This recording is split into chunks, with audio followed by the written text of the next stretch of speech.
to give us the citations for our distinguished speakers who are here today. And then we'll do the introductions of some of our key members, ESCO members who are here. So thank you very much. Let's go ahead with the opening prayer. O God of creation, direct our noble cause, guide our leaders right, help our youth to know love and honesty to grow and live in justice and truth. Great lofty heights attain to build a nation where peace and justice shall reign. Amen. Amen. Amen. Once again, I want to welcome you all to this Business Technical Forum of OGTAN, the Oil and Gas Trainers Association of Nigeria, for 2022.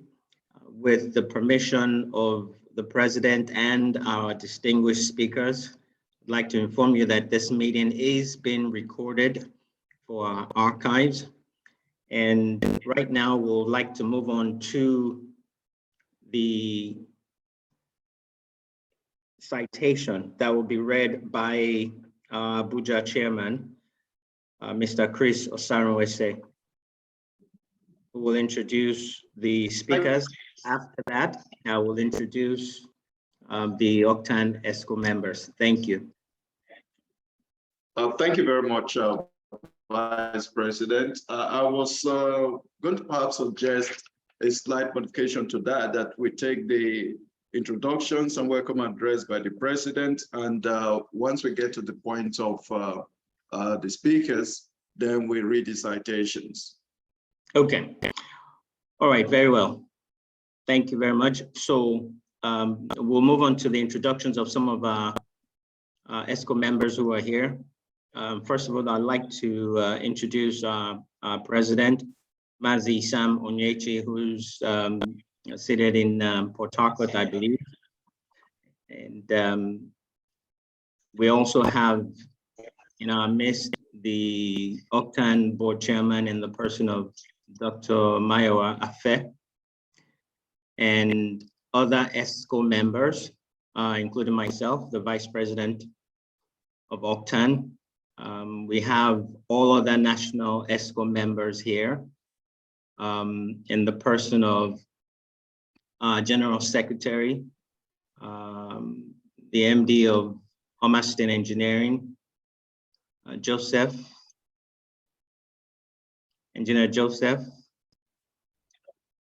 We also have here our Publicity Secretary, Mr. Dapo Omolade, who I believe will be joining us shortly. I think he's in transit. We have our Financial Secretary, Engineer. Where's our David, right? David, right? Yeah. Thank you, President. And then we have our National Treasurer, Iche. Azogu Federer, pardon me. And then we have a zonal chairman, already introduced, Mr. Chris Osaronwese, who is the Abuja zonal chairman. We have Matthew Olale, who is the Lagos zonal chairman. And we also have Engineer Steve, who is the Port Harcourt zonal chairman. And we have another zone in Warri. I don't think we have a zonal chairman for Warri yet. We may have a coordinator for Warri who's here in our midst. And before I hand over to our President, Mazi Sam Onyechi, to do the honors of giving us the welcome address, I'd like to also mention a few housekeeping rules. And would like to ask that you please turn off your video if you're not speaking, so that we don't have issues with the bandwidth. And also, if all microphones will be muted. If you have a question, or you want to say something, feel free to raise up your hand, or you can use the chat box at the bottom of your screen. At the end of the program, there will be a Q&A session. And then please be mindful that we may experience, and we're not praying for this, we may experience any kind of technical issues with breaking transmission from the service provider, internet service provider. We do have backup if that happens, and we'll try and resolve that very quickly. So please be patient with us. And we are eagerly expectant to hear from our distinguished speakers this morning. And I'd like to now hand over to our president to give us the welcome address. Mr. President. Good morning. Good morning, everyone. I want to thank our distinguished speakers for being with us today. I think this is something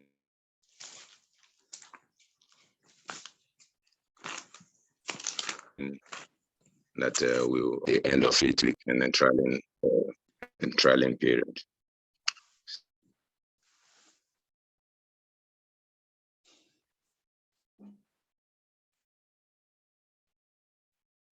So thank you very much, my Vice President, Dr. Afemre, members of the OGTAN board, representatives of the NCDMB here present, the Vice President of OGTAN, who has just finished speaking, Mr. David Sinafolabi, distinguished speakers at this quarter of the OGTAN Business Technical Forum, no less a person than Engineer Seydou Mohamed and our own Mr. Austin Avuru, the legend of the industry, members of the OGTAN Executive Council, OGTAN BTF Technical Committee headed by our wonderful performer, Mr. Chris Osarunse, attendees,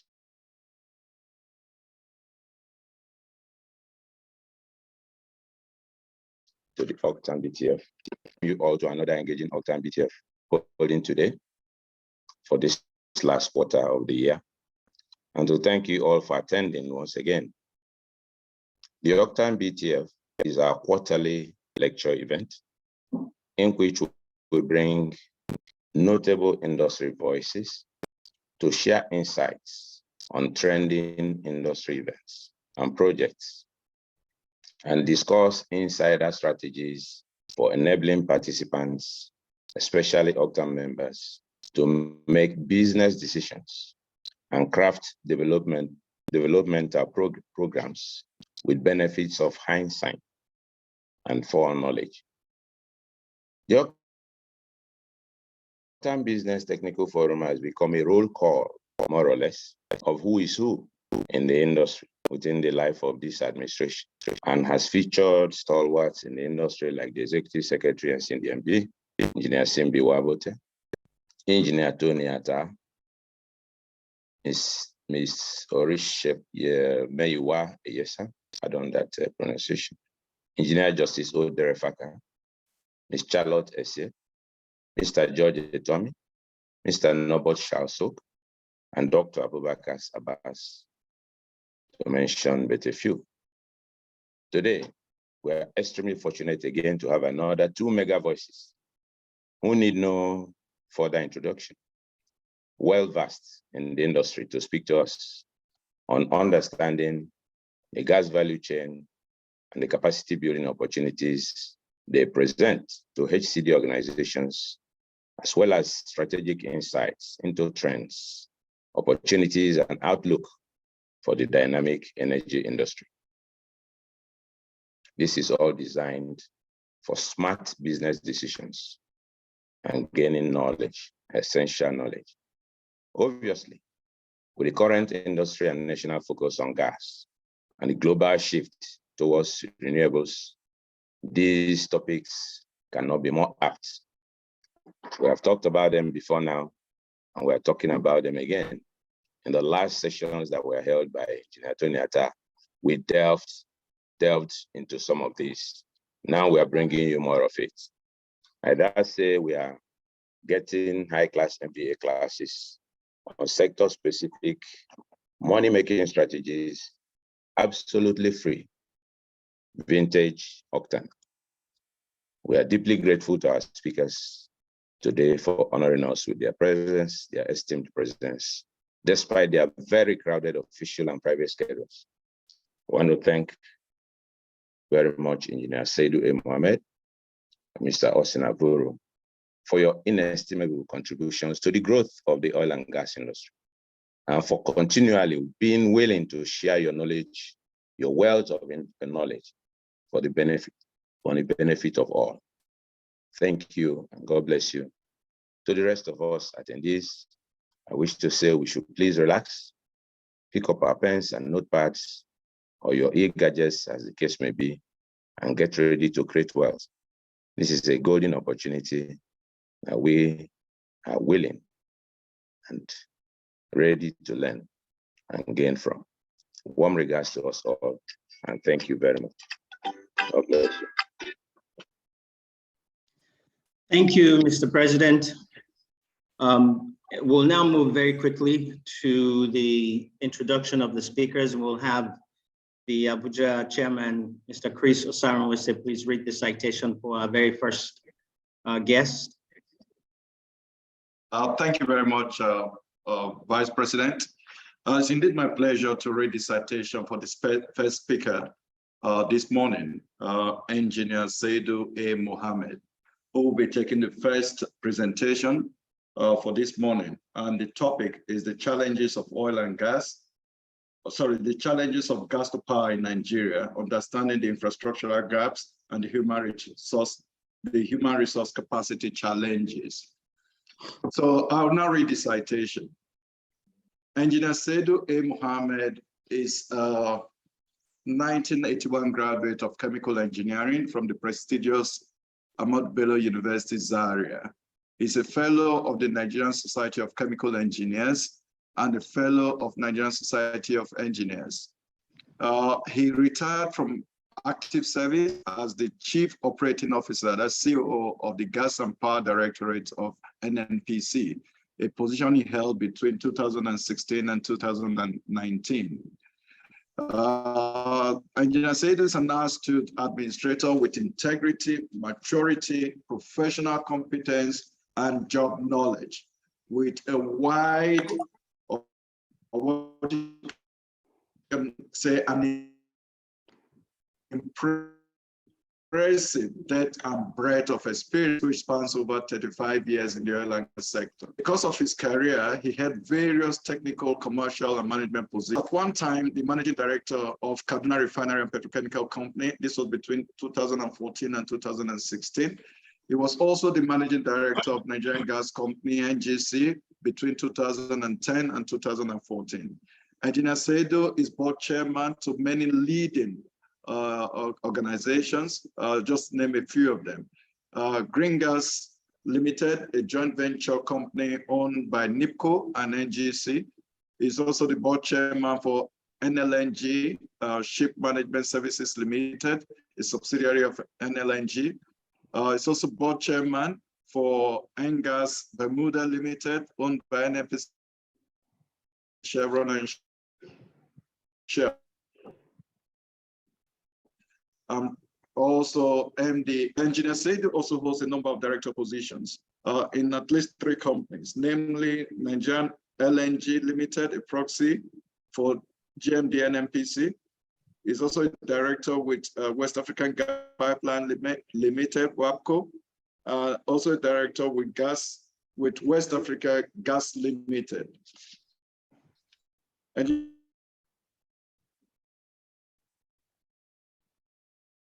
Engineer Seydou also held the following portfolio along with his routine responsibilities: board member, president,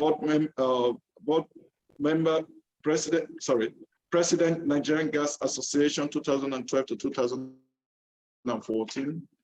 Other responsibilities he currently holding include executive board member of the Gas Exporting Countries Forum, GECF. He represents the Federal Republic of Nigeria and has been holding this position since 2020. Is currently also the National President of Nigerian Society of Chemical Engineers, a position he's held since 2021. Other professional membership that he holds include the following: Fellow Nigerian Society of Engineers, Fellow Society of Chemical Engineers, is also a registered engineer with COREN, is member Nigerian Institute of Management, and also member Institute of Directors.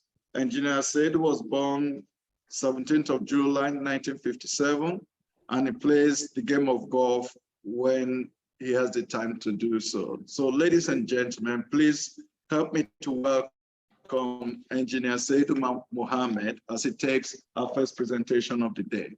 Engineer Saidu, please.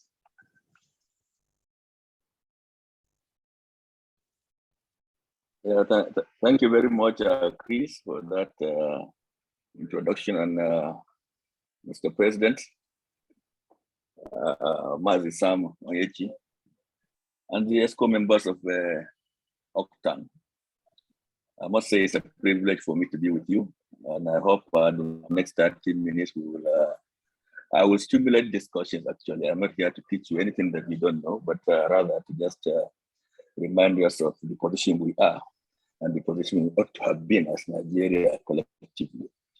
So I thank you very much for this privilege, and the topic given to me, of course, is the challenges of gas to power in Nigeria.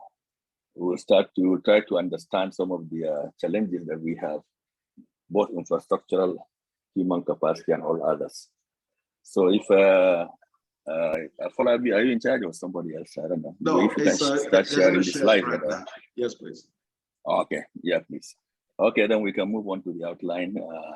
Briefly, we will go through the outline of this few minutes discussion, which will attempt to look at the overview of the entire gas to power relationship, and a little bit touch on the infrastructure, where we are, what have we done so far, and where we ought to have been or where we are going to. And the main issues really are going to be discussed under the topic of this outline. That's where we can discuss. We spend a lot of time on the issues and the challenges of the gas to power relationship. And then, of course, we will try and see what are the ways forward. Like I said, I mean, I also stand to gain from the contributions. My experience from this type of webinar is that more discussions happen under the Q&A than the presenter's presentation. So next slide, please. Next slide. Yeah, just to give you a landscape of the gas in Nigeria, which we're all familiar with. I mean, we always boast of Nigeria being a gas region with some oil in it. It's only to about 210 trillion cubic feet of proven reserves. But why we are called Nigeria a gas region is basically because of the potentials that we have in terms of unexplored gas reserves, which we believe can even triple the current proven reserve if allowed to be searched for.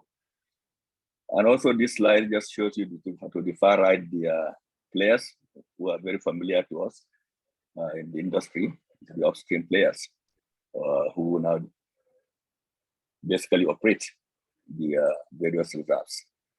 And they collectively contribute over 90% of what we sell today in the domestic gas market. And of course, they are also majorly contributing to the supply of the export market as well via the Nigerian LNG. Next slide, please.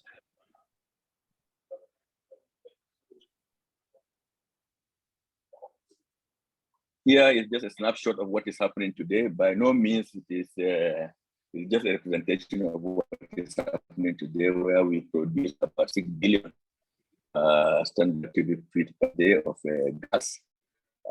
We were doing far more than that. We had even done up to 8 billion 2 years ago or so, until we started having these challenges, which are not very much unfamiliar to all of us, the challenges of the oil and gas industry. Once you hit the oil, of course, invariably you also hit the gas production by no means. But notwithstanding, the point that we should need to note here is that only 24% of this gas produced goes to the domestic market. And that is where the power that we are talking about today resides.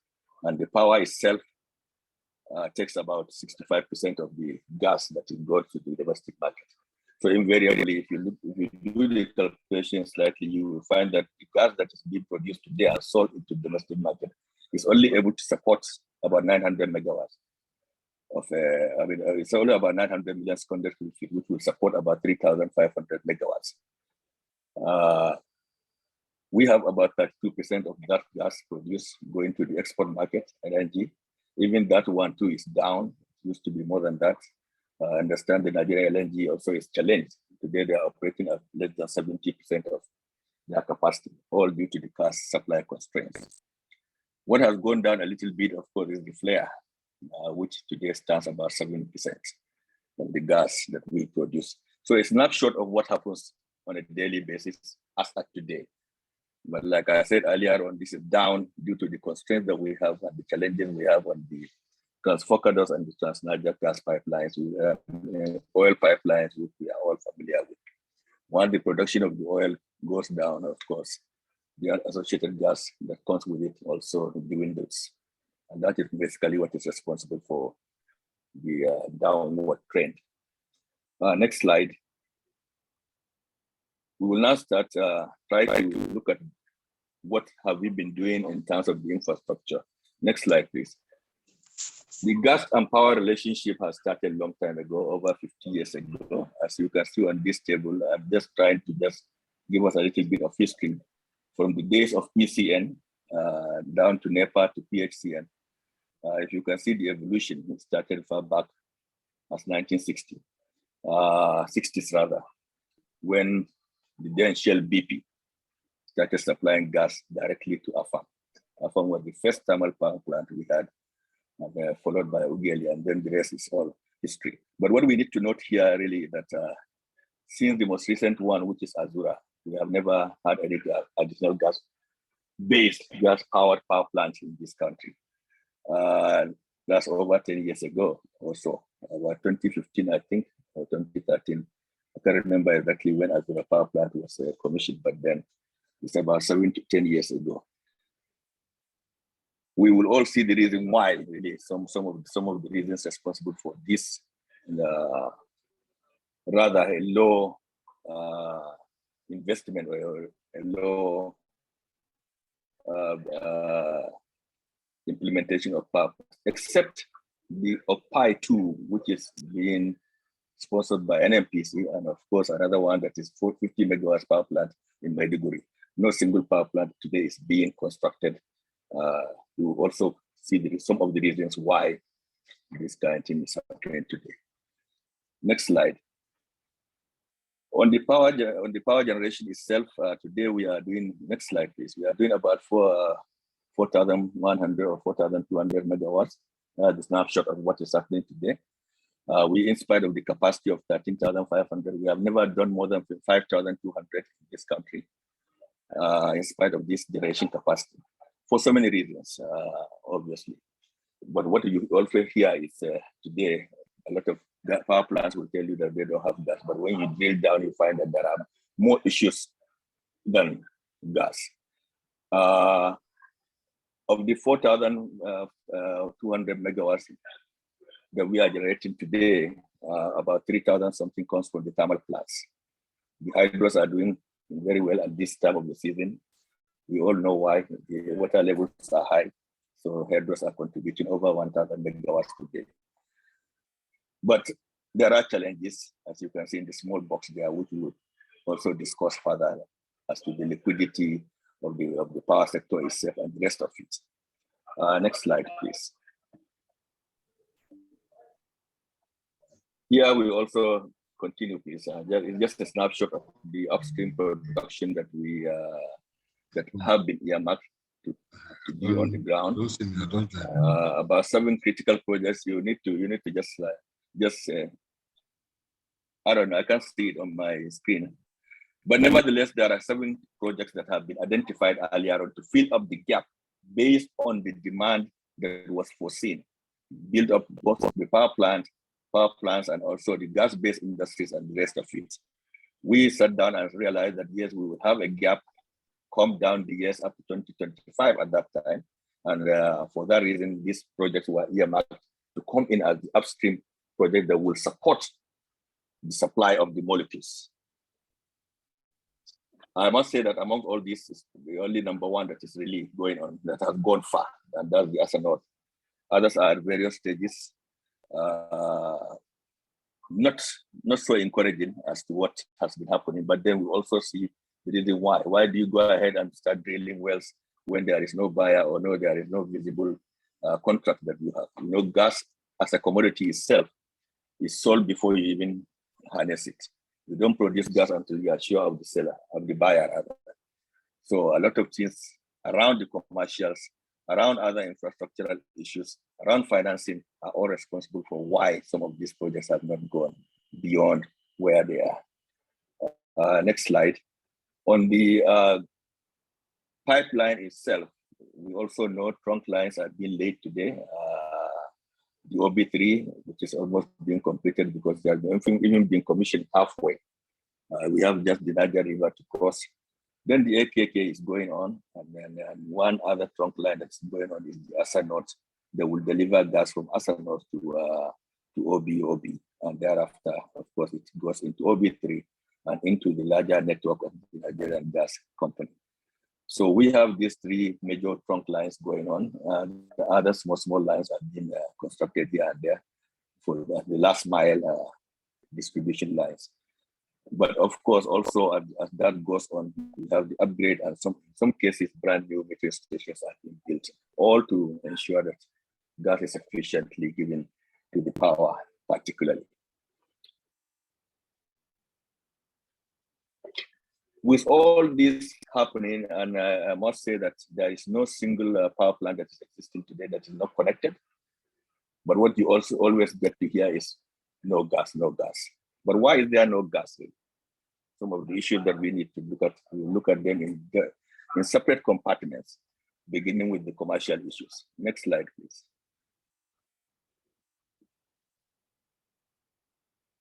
Like I said earlier on gas, you need to sell it before you even start harnessing it. Next slide, please. What happened was that when we observed the apathy towards making gas available to power, that is what gave birth to what we call the domestic gas supply obligations. Sit down and said, okay, depending on what you are producing, you are expected to earmark certain volume of gas just for the domestic market. That is today being managed by the aggregation company of Nigeria. And of course, today we have the PIA, which is falls under the commission, the Upstream Petroleum Regulatory Commission. So, but then a lot of times these are not being honored. We find that they are not being enforced either for several reasons. And the reasons are never far-fetched because we all know what is happening in the domestic market as regards to other issues that we will discuss down the line. You will get to know why, there is this continued apathy, and it's not unconnected with the second bullet point there. When you want to now start selling gas, the first thing you should do is actually ask the likes of the Chevron, the SEPLAT, the Shell, how have they been faring? You have been supplying gas for over 20, 30 years to these power plants. How have you been? And all you hear from Chevron, for example, they will say, we don't have any contract. We just do best to supply whatever we can do. And I think that is not enough for any business sense for you to start looking for money to start putting in facilities that will supply gas to power. Because even the GSS that have been signed are not operational. A lot of CPs have been placed on them all around the guarantee of payment. And if you don't have any guarantee of payment, believe me sincerely, there is no seller in this world. Whether you are selling oranges or you are selling gas, nobody will continue with that kind of business. The next thing you will do is to look at where else can you do business with. If you are restrained by only that commodity, of course, you now look at other people who can give you better value for that gas. And that is what is happening today. we have tried to create commercial relationship between the gas sector and the power sector, so that we go away from the era of I am directed, because all those power plants that were built at that time, they were built on a point-to-point basis. All what came to NMPC at that time would have been a letter just saying you are directed to supply gas to so power plant that is being built. And NMPC will go ahead and put it. Government will give you the money to build the power plant. Government will give you money to lay the pipelines. And of course, government will also contribute its own share of the upstream to supply the gas.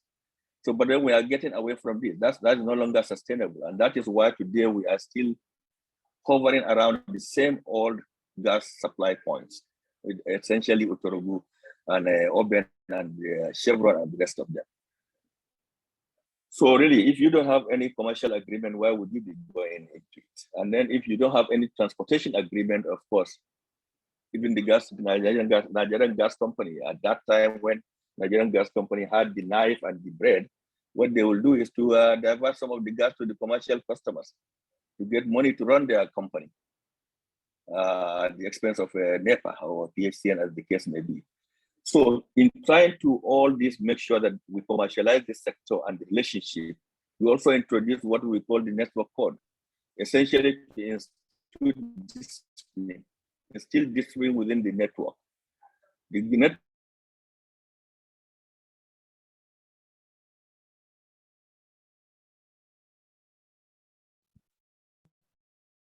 Okay, it looks like we're having some transmission issues with audio.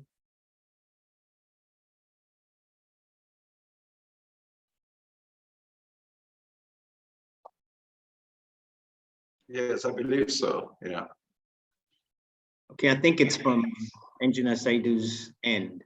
And yes. Okay. Darlington, is it possible to communicate that to him? Maybe he can. All right.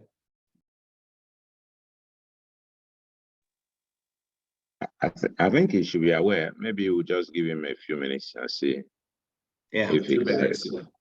Looks like he's disconnected. He's probably trying to rejoin. Yeah.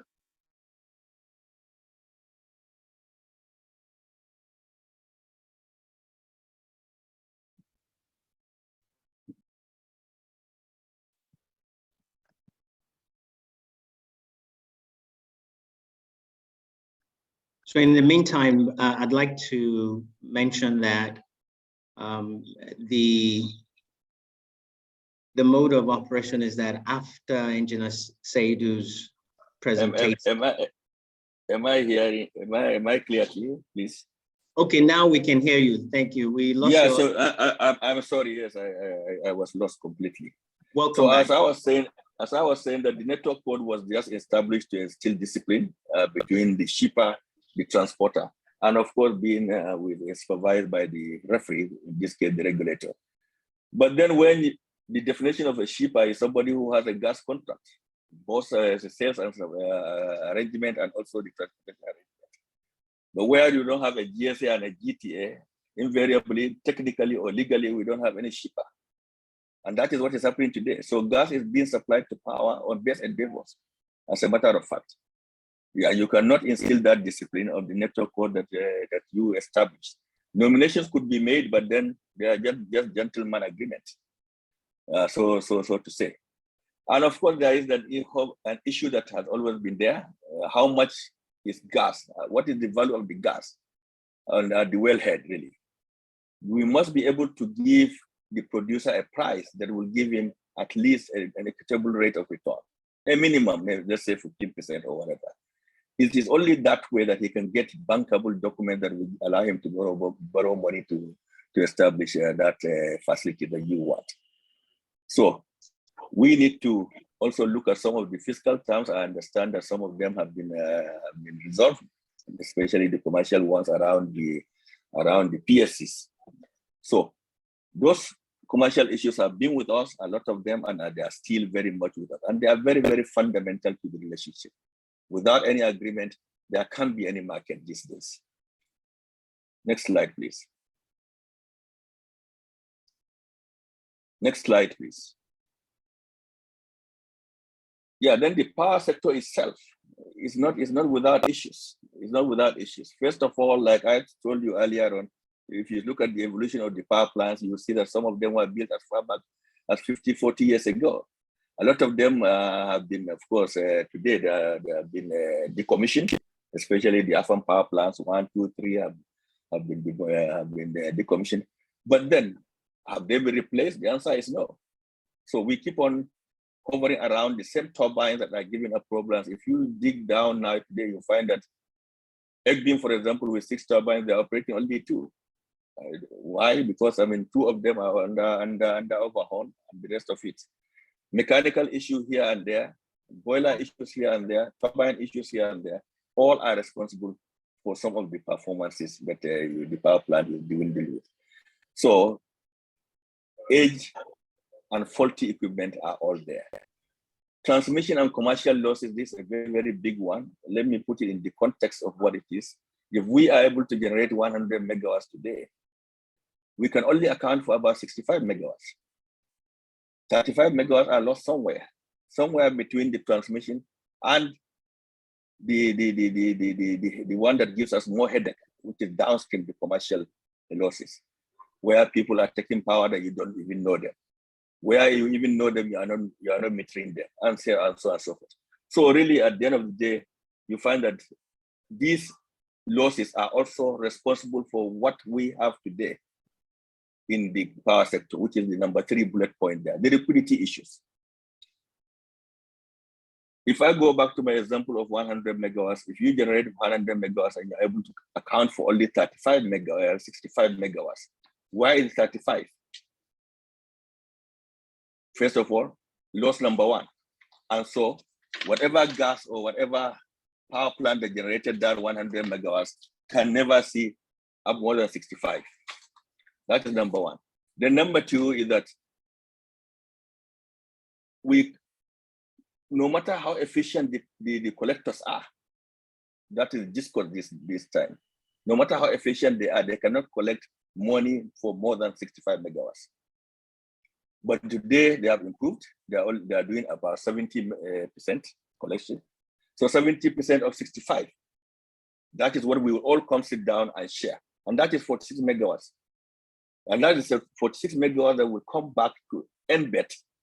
And NBET now will share those monies to the gas, to the generators, first of all, the power sector generators, then to the gas suppliers. And at the end of the day, what do? We continue piling debts and debts. I don't know when the debts will be raised, but then if you look back, you always, if I'm a producer of gas and I give gas every time, and I don't get more than 70% of my invoice value, what do? I mean, if once I have a problem, it can linger there. It will not be a priority to me unless it affects other things that bring the revenue. If it is, of course, tied to oil or tied to some of the products that I get at my field, then I will, of course, attend to it, but not basically because of power. So a lot of times you find a downtime that is supposed to take only 1 hour will take us days for some reasons, and which are not far from this liquidity issue. So liquidity issue in the power sector is responsible for so many of these things. And that is why we're always advocating, let's encircle the issues of the power and solve them and get the gas suppliers immune to that. I have a contract to supply Egbeam power plant with gas. I shouldn't bother about which disco the power goes to and how much the disco collects. But in Nigeria today, what is happening is that relationship is still there, in spite of all the initiatives that we have taken earlier on. But then we are still much in this. Then, of course, other things that are responsible, they will tell you tariff is low. We all know this one is just another replica of the petroleum subsidy. I mean, petroleum product subsidy. Till today, we cannot touch the tariff of electricity. Likewise, we cannot touch the pump price of PMS. And these are the issues. Where will government get the money to be supporting this? NBET is another agency.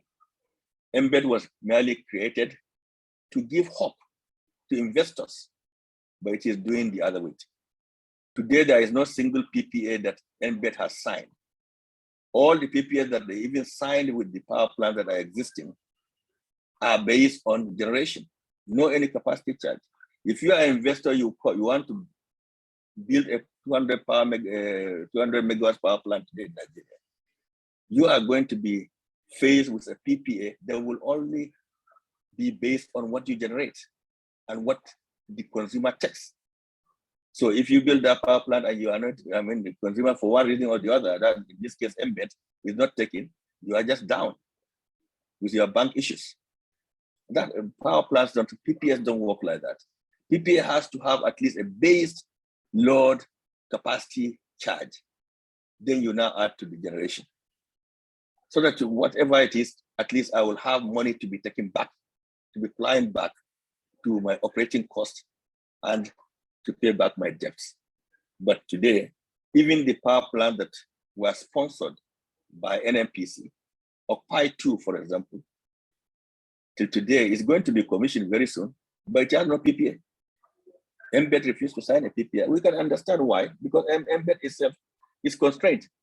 Where will they get the money from? That's the first question they will ask you. We have also abandoned one of the IPPs that we were talking about at Akwa Ibom, somewhere in Akwa Ibom. Again, the investors run away. No PPA. Until today, there is no any PPA. Even the power plant that we are anchoring the AKK on today have no PPA. So at the end of the day, what picture do we have?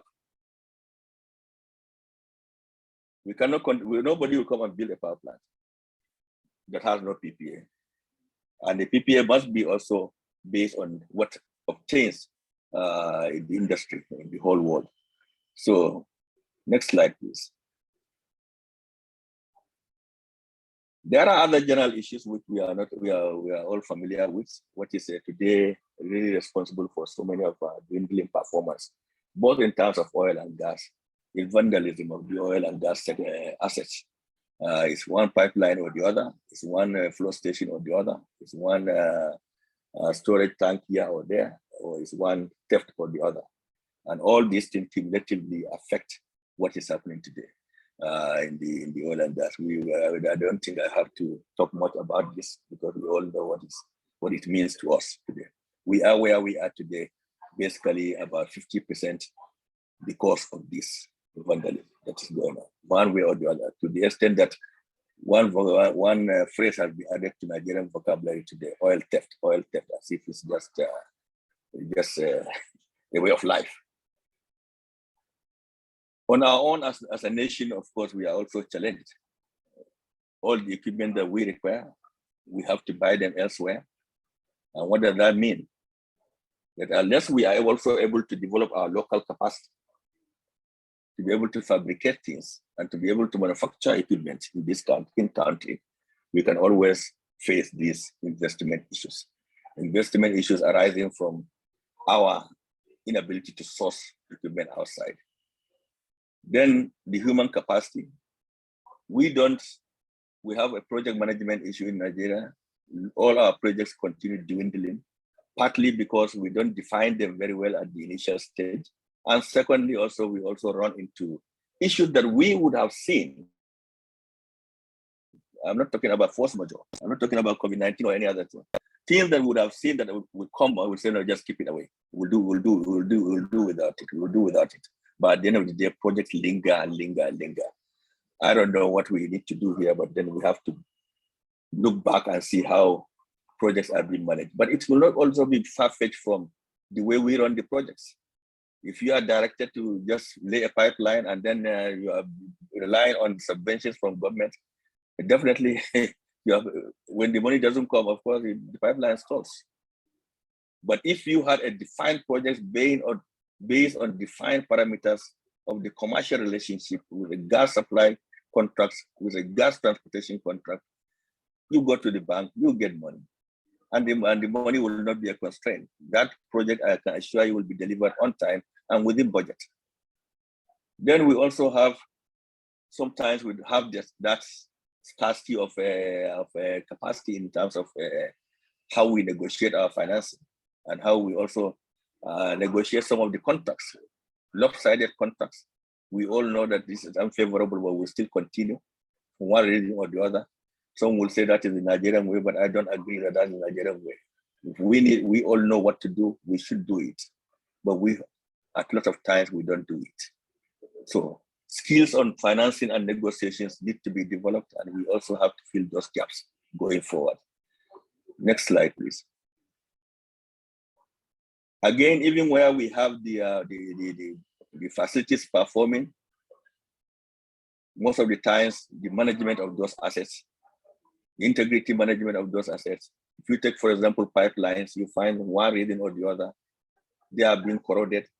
Corroding inspection is not being done. Pump inspections are not done. Monitoring is not being done. And at the end of the day, why? Those are the kind of things that we need.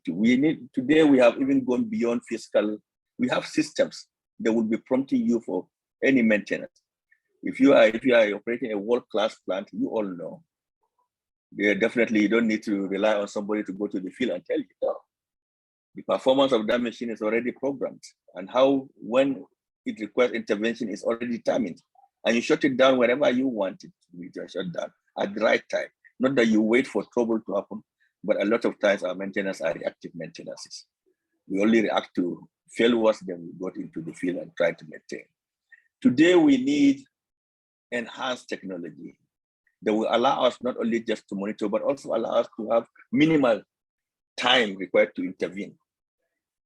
Not even SCADA do we have today to look at what is happening on our pipelines. No, we need that to deploy that technology, and we need to build capacity around not only the installation of those systems, but also the running of those systems in terms of monitoring and intervention as the time requires.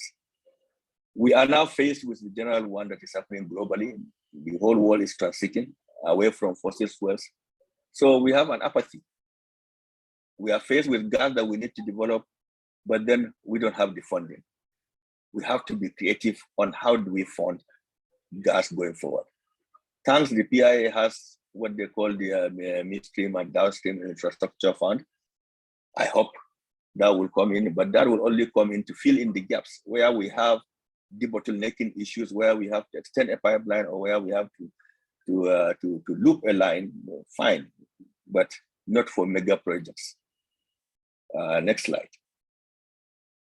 So on this note, distinguished ladies and gentlemen, what is the way forward really? I try to make gas to power is not something that you just discuss in 20 minutes actually, seriously, because each and every topic there that we have discussed will require a lot of time to digest, to drill into and also digest. But by and large, we need to complete the ongoing projects. That is not, that is to say the obvious. We have no anywhere to go, we cannot go back. But also the gas master plan, we need to review it and see how can it be adopted today? Where are the bottlenecks today? Simple things that we can do to improve the efficiency of that network, we need to do today to ensure that yes, gas at least goes with a minimum downtime. The big one is that government must also be prepared to dampen its expectations. Here I mean is that every time you are negotiating fiscal terms or negotiating this with upstreams, you hear that government tech is the priority, government tech. We have to dampen that expectation. Government has to decide to say, okay, within the next 5 years, I'm going to reduce royalty and taxes to this level to just allow, or I'm going to issue some investment tax credit to allow investments to come in within this period. If we don't do that and we continue following our own listing as it is provided by the law today, I'm telling you, and I can assure you that that is not really very, very, very delightful, or rather very appetizing to any investor to come to. We have talked about the GSS. Without operational GSA or GTA, no investor will come and drill for any single molecule for the asset. We must change our way of relationship from this entitlement, because the power plants, even though they have been privatized, a lot of them are still living in the era of PHC and NEPA to the extent that they think they are doing you a favor by taking gas. After all, you are going to fly it. Forgetting that even if that power plant is sited by the flare points, you cannot take that gas free. Somebody has to turn it to a usable form for you to be able to generate power from it.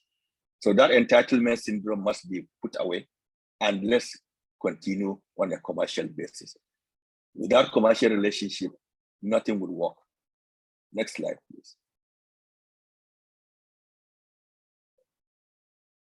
And I've already talked about this. We have to be creative in how we fund our infrastructure. But then we have to resume. I think it's a mild one. I just try to be diplomatic by saying so, that we should resume. But actually, we just have to end the subsidy era. We must be fully commercialized. If the power sector is not commercialized, gas to power issues will continue, and the cry about no gas for power will continue. On this note, I say thank you very much, ladies and gentlemen. Wow, very well said. Thank you so much, Engineer Saidu Mohammed, for that wonderful introduction. As you have said, there is so much in your presentation that each one of those issues would take a lot of time to develop and dig further into it so that we can understand the challenges that are bound in this area. However, we need to move forward and hear from our next speaker. Before his citation, I'd like to mention that one of our other ESCO members, who is the Assistant General Secretary, is here, Engineer Chikoso Afu. Sorry for omitting your name earlier. And also to mention to everyone who's attending that we would have a Q&A session after the end of the second presentation. So please write your questions down and to whom you want to refer the questions. And after the end of the second presentation, we'll take those questions one after the other. You would have to raise up your hand to speak, or if you want to, you could use the chat box to include your questions. Thank you. So I'll hand over to Mr. Chris Saranwese to give us the citation of our next speaker. Thank you very much, Vice President. Distinguished ladies and gentlemen, it's my pleasure to introduce a true legend of the industry, a role model to many in the industry, and a leading light in oil and gas industry, Mr. Austin Avuru. It's my pleasure to read this citation as follows. Mr. Avuru has a BSc honors in geology from the University of Nigeria, Nsukka, 1980. He also holds a postgraduate diploma in petroleum engineering 1992 from the University of Ibadan. He's a fellow and former president of the Nigerian Association of Petroleum Explorationists, NAPE. He's also the author of the seminal volume, Politics, Economics, and the Nigerian Petroleum Industry. And more recently, he has authored a new management book, My Entrepreneurship Journey. Mr. Avuru was co-founder, pioneer CEO of Platform Petroleum Limited between 2002 and 2010, a Nigerian independent oil and gas producer. He was also co-founder and pioneer for SEPLAT Energy PLC, and he was there between 2010 and 2020. SEPLAT is a London and Lagos listed Nigerian independent oil and gas producer.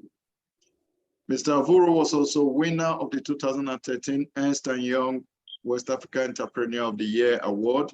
He has also received an honorary Doctor of Business Administration from the University of Nigeria, Nsukka, and this was in 2018. Mr. Austin Avuru is a philanthropist. He's also an alumnus of the Harvard Business School OPM 41. He's now retired from SEPLAT. He retired in July 31st, 2020. Mr. Austin Avuru runs his family investment company, AA Holdings Limited, and his philanthropy AA Foundation.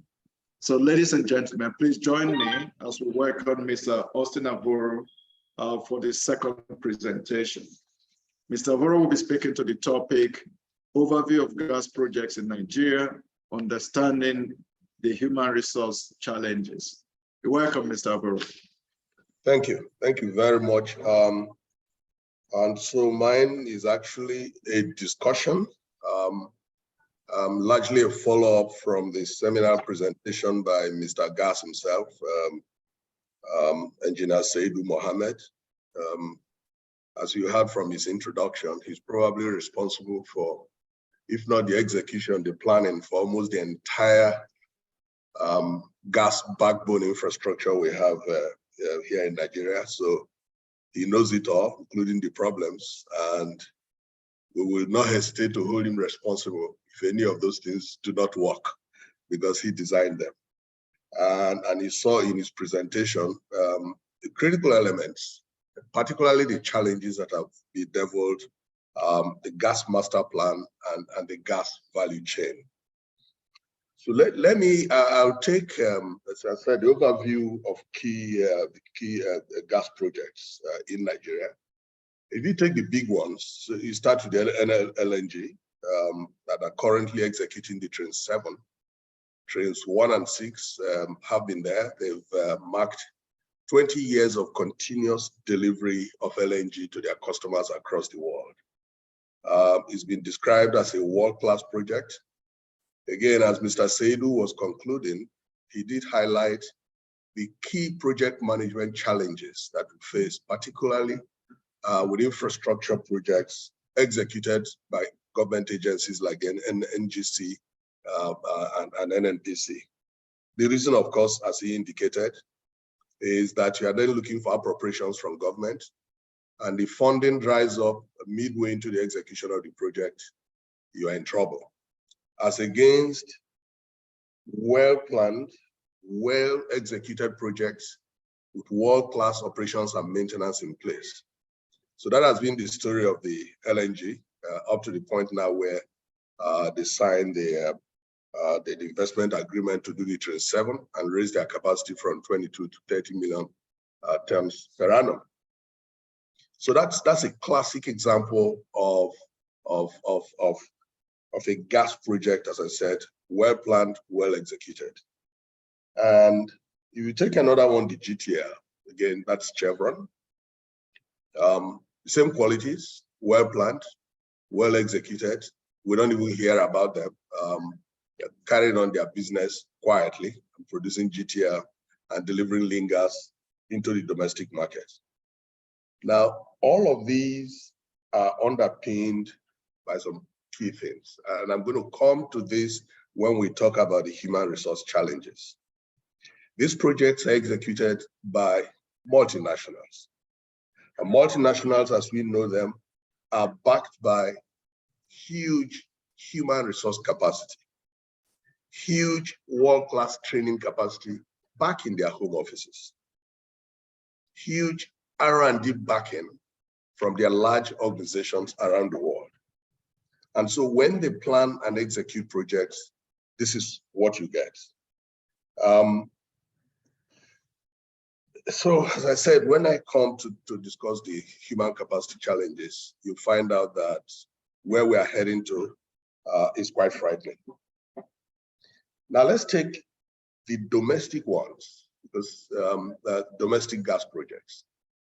Again, as Mr. Saidu pointed out, 7 key domestic gas projects that were going to deliver almost 3 BCF of gas into the domestic market were envisioned almost 10 years ago.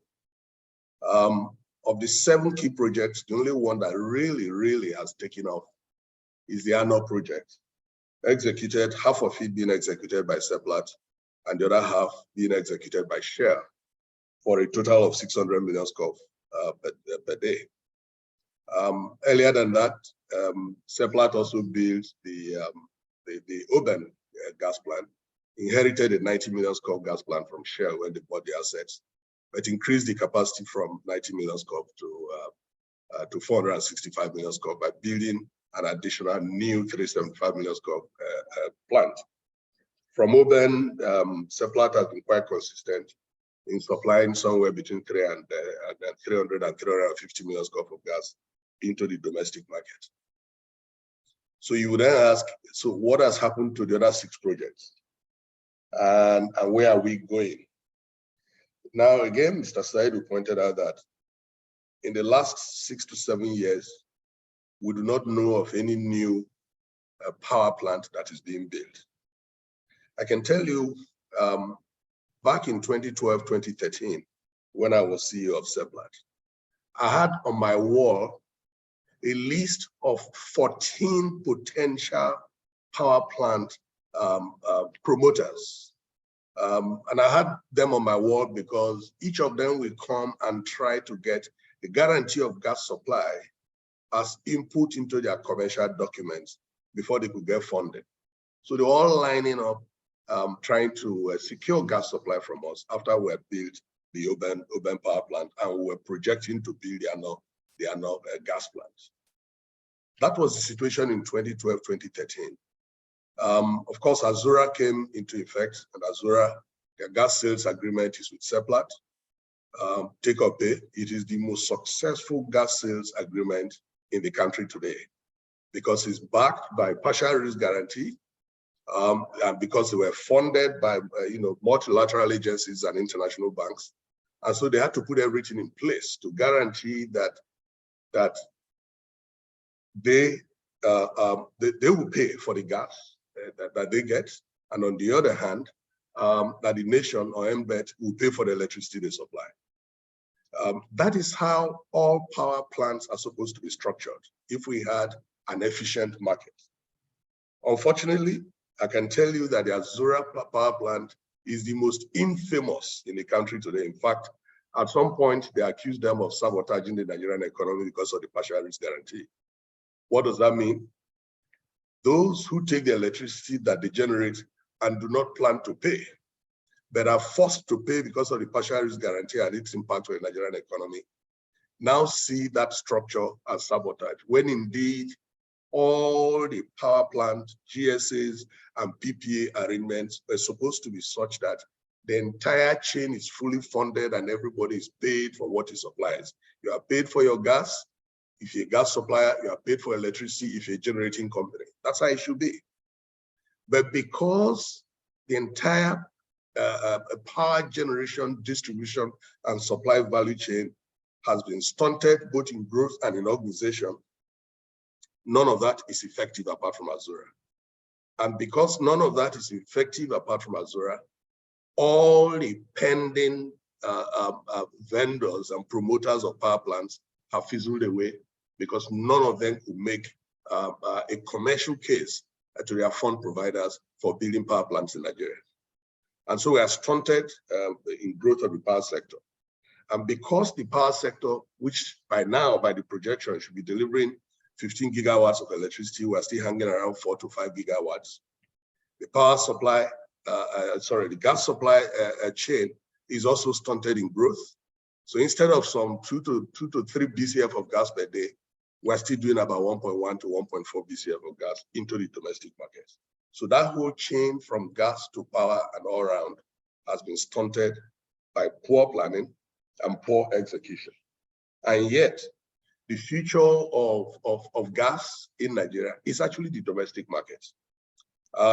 Even though we have seen several promotions of LNGs and floating LNGs and all that, I can tell you that what is more likely to happen is that apart from any of these proposed long pipelines to Morocco and Algeria, and I don't know how and when all of that will happen.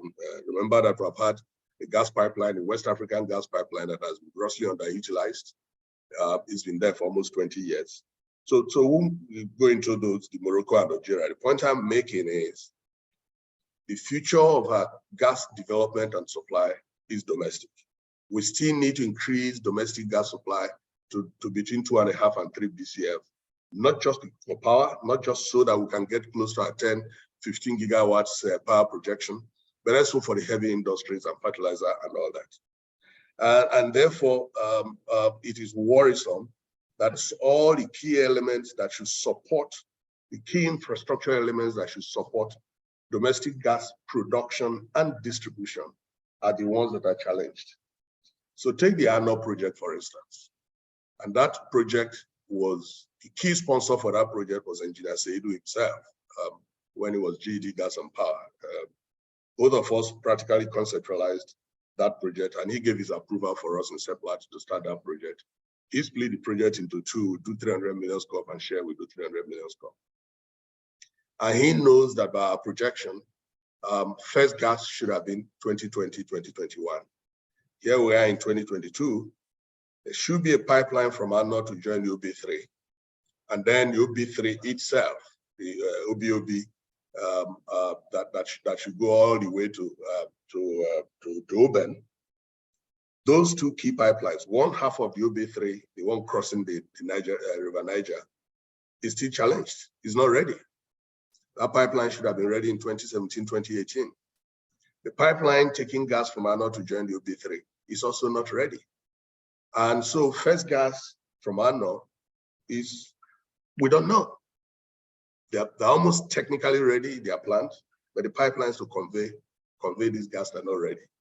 Now compare these integrated projects to what I described earlier, where you see these multinationals with proper planning, proper execution, proper operations and maintenance. The smaller ones, there are some smaller ones that are unsung, people don't know about them. Sterling Global, for instance, built a gas plant in Kwale. They supply, I don't know, about 50, 60 million scope of gas into the OB3. One half of the OB3 starting from Kwale to Oben works. The other half that is supposed to cross River Niger is the one that is challenged.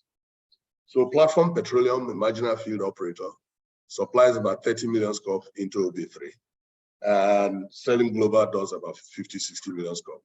I think they are the only two suppliers of gas into the OB3 from that half to go to Oben. But what is also key is these two small size producers are also doing LPG. They're probably the only LPG producers outside of NLNG that supplies to the domestic market. When ANO is ready, it will be a huge LPG producer. So again, when we're talking about the domestic gas value chain, you can see that it's not just lean gas that is powering power plants and heavy industries. Most of them come with LPG, which is so critical to even the energy transition we're talking about. Because if you take away firewood and kerosene from our kitchens and supply clean gas, clean LPG for cooking. So these ones are ongoing. Unfortunately, instead of 7 key projects of that nature, all we're seeing is ANO and to much smaller extent, the small indigenous producers that are doing tiny 30 to 50 million scope type gas projects. So hopefully, as I said, hopefully we should see a lot more of these domestic gas projects. But almost all the challenges and problems highlighted by Mr. Saidu have to be tackled. Both the power value chain and the gas value chain. Not only should they be integrated, they have to be run efficiently. I'll tell you, today you will hear that there's not enough gas supplied into the power plants. I can tell you that this minute we're speaking, Platform has about 1 BCF of gas stranded that is not being taken. They don't have customers to take it. So you know, it's difficult to understand. On the one hand, you hear that there's a shortage of gas supply, but when you speak to those who have spent money to build gas plants and actually supplying gas, talk to them and talk to NGMC. You will see that there are some weeks, some months where gas suppliers, 30% of the gas they produce is stranded because there are no off-takers. Again, it is the integration, it is the inefficiency in the integrated system that causes all of these lapses. So the real key thing that I was going to discuss, because these are just the highlights, the overview of the gas projects. But the key thing is then understanding the human capacity challenges. I deliberately emphasized when I discussed LNG and GTL, I deliberately emphasized the fact of that they are hugely successful because of proper planning, proper execution, proper operations and maintenance. And the key elements of these are world-class human resources. These multinationals around the world have well-resourced, well-trained, well-motivated human capacity to run their projects around the world. And so we take the efficient running of their projects for granted. Anybody setting up an indigenous company today, like we did in SEPLAT, it is easy to go around and pick up key people from Shell, those who are retired, those who are retiring, from Chevron, from Total, and be the base of your human resources. And then they help with the planning, execution, operations, and maintenance of these projects. That workforce that I'm describing is aging.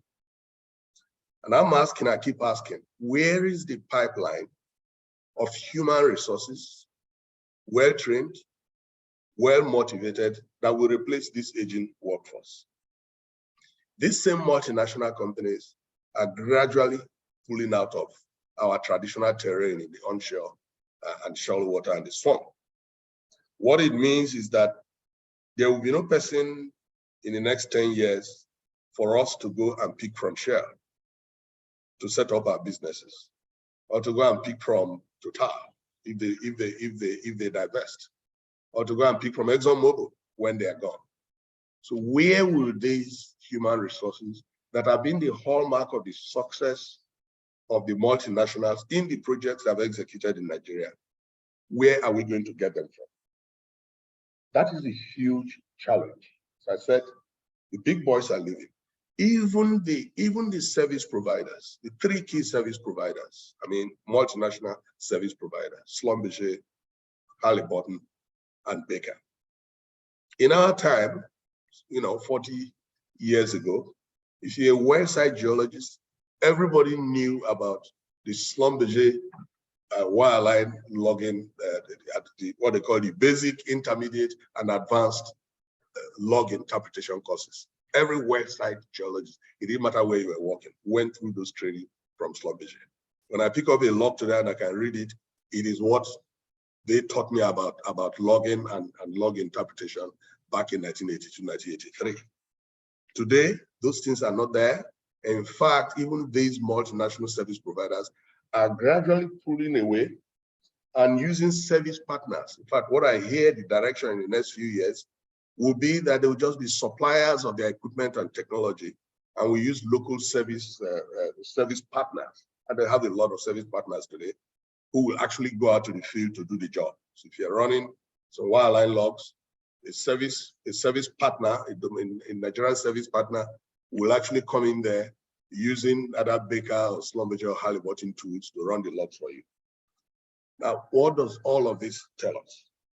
It means that the training that was provided by these multinationals, both operators and service providers, that created an efficient industry for us, that training window is going with them.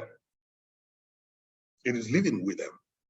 So my question is, the Nigerian independents that are taking over, I do not see how any of them will have the kind of capacity that the Shells and ExxonMobils of this world had to train their staff.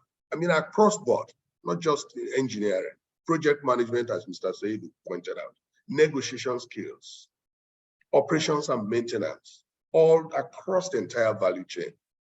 These things have been run efficiently because the people who run them have been well trained. From the day you're hired, I don't need to go through it. You know the schedule of training a typical engineer, a typical geologist, a typical finance person, a typical lawyer goes through in any of these multinationals. And that training, the rest of us benefited because when you hire these people, they bring the knowledge into your Nigerian independent that you set up. So where is it going to come from? I've asked this question, and all of us should be worried. All of us should be worried. I gave a paper at the Federal University of Petroleum Resources in Avuru. And I said, when PTI was set up, it was set up for a purpose. It was not just a polytechnic that anybody could apply to. It was a middle level low and middle level technical training center for the entire industry. So students were sent there by nomination. Companies nominated people to go in there and then come back to work. It was supposed to have graduated into the major training center for low and medium level technical manpower for the Nigerian industry. That has not happened. It is just as good as any polytechnic across the country. Across the road in Warri, we set up the Federal University of Petroleum Resources.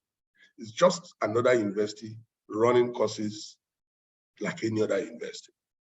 Between PTI and FUPRE in Warri are supposed to be the core training centers to replace this training expertise and training institutions that were provided by the multinationals. But we're not doing that. Fortunately, training has become even around the world. The big companies, the direction they're going now, they're no longer domiciling their huge training facilities within the company. So around the world today, you have training clusters, that is third-party training clusters that support these big companies. And so this is what I would say to you in OGTAN.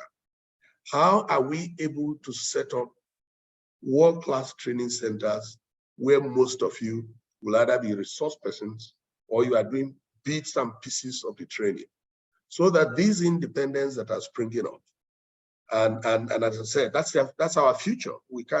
You cannot tell the multinationals who are leaving not to leave. That's not our decision to make. They are leaving. It's either we replace them and do so efficiently, or we'll sit back and another round of independence, the marathons of this world will come from around the world and come and take their place at cost. So, but if we are going to take their place and we accept that the capacity for training, research, and development, we cannot have them within these independents. It means that we have to be able to domicile training to international standards. I mean, the same training clusters you have around the world, we can have a couple of them here, especially if you are starting, for instance, with PTI for middle level and FUPRE for higher level.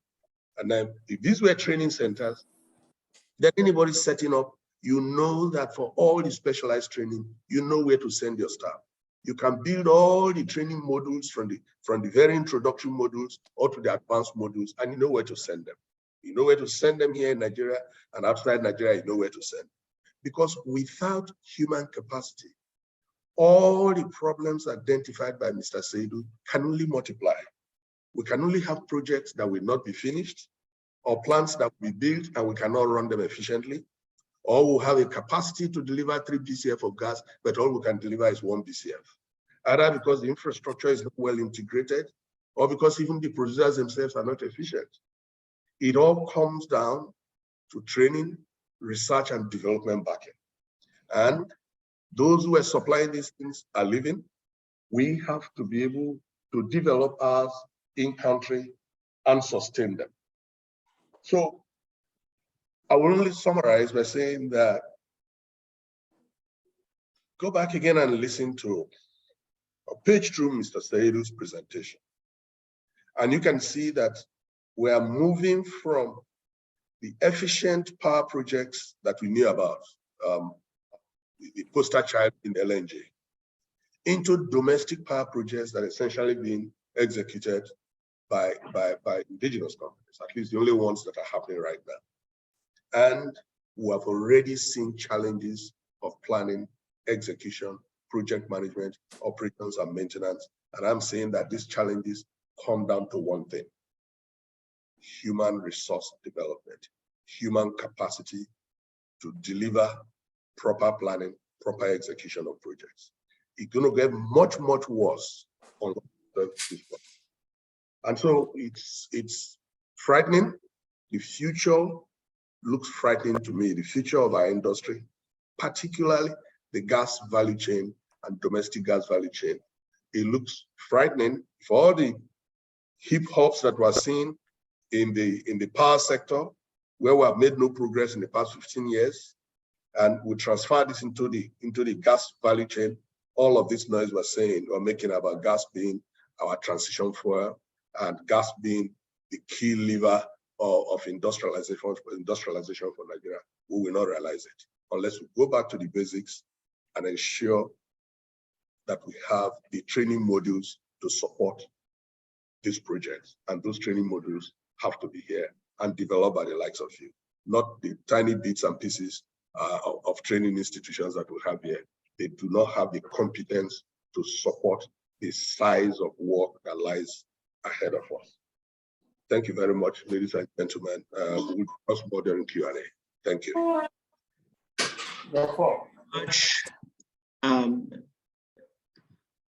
Thank you very much, Mr. Austin, Avuru, and of course, Engineer Seydou Mohammed. I'm sure you'll be staying around to entertain questions and answers, and there are so many of them. You know, we cannot but speak about the fact that this topic really is genuine and very relevant to the future of our country in terms of our development and energy security and all of that. Personally, I have so many questions, and I'm sure this is just a short time that we have to even thoroughly discuss these topics, but I'd leave the questioning to the members and personnel who are here on the platform, and would like to open the floor now for questions. Like I said earlier, please feel free to use the chat box to ask your questions.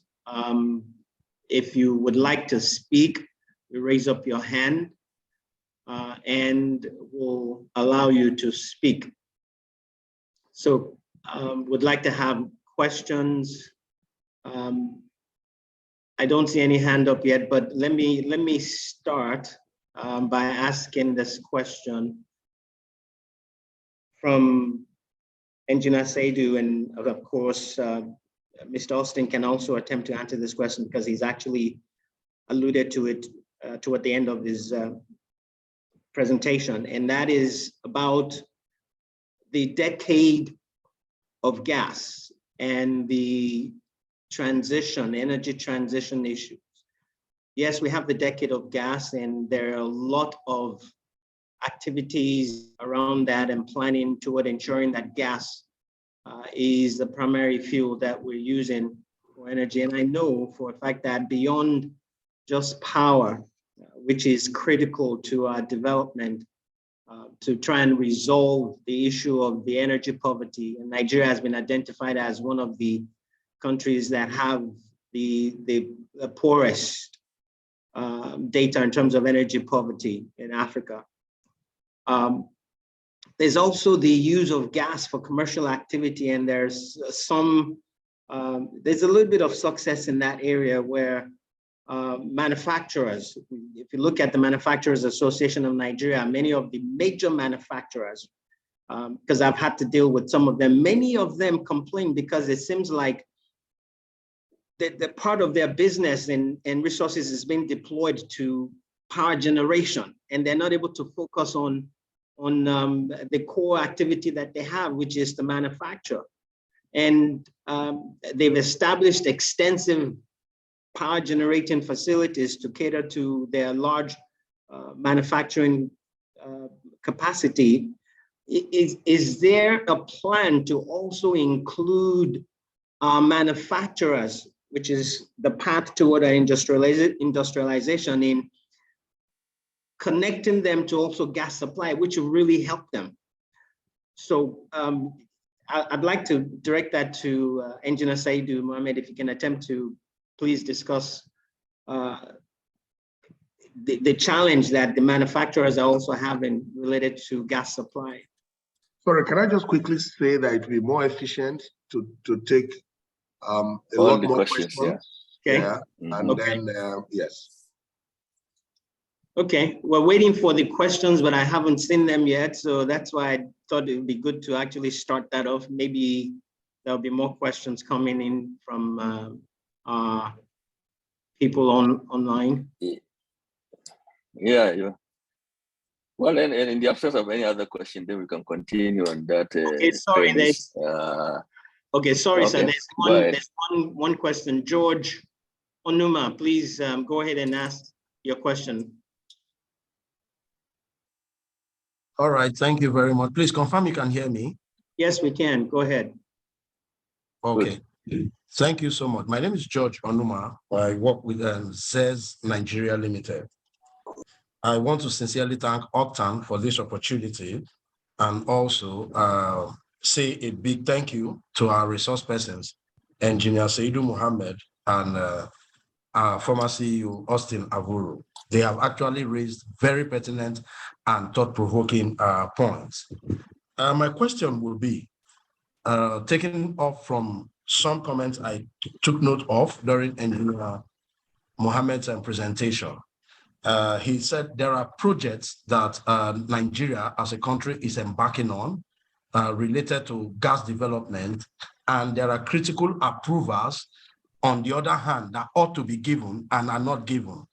So I want to understand what exactly, from his own vantage position, what exactly could be the reason why on one hand we are spending so much money with so much fanfare talking about a particular project, and on the other hand, the necessary authority, maybe they are also the ones spending this money and they are withholding approval for maybe feed gas or for some other necessary approvals that will help the project succeed.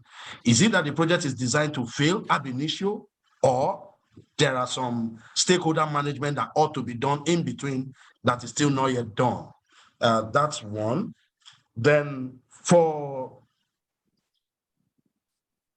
our CEO, Mr. Austin Avuru, I want to ask, from the critical points you have raised, why is there no urgency of now? There's no sense of urgency of now in all of what you have painted that the industry is like.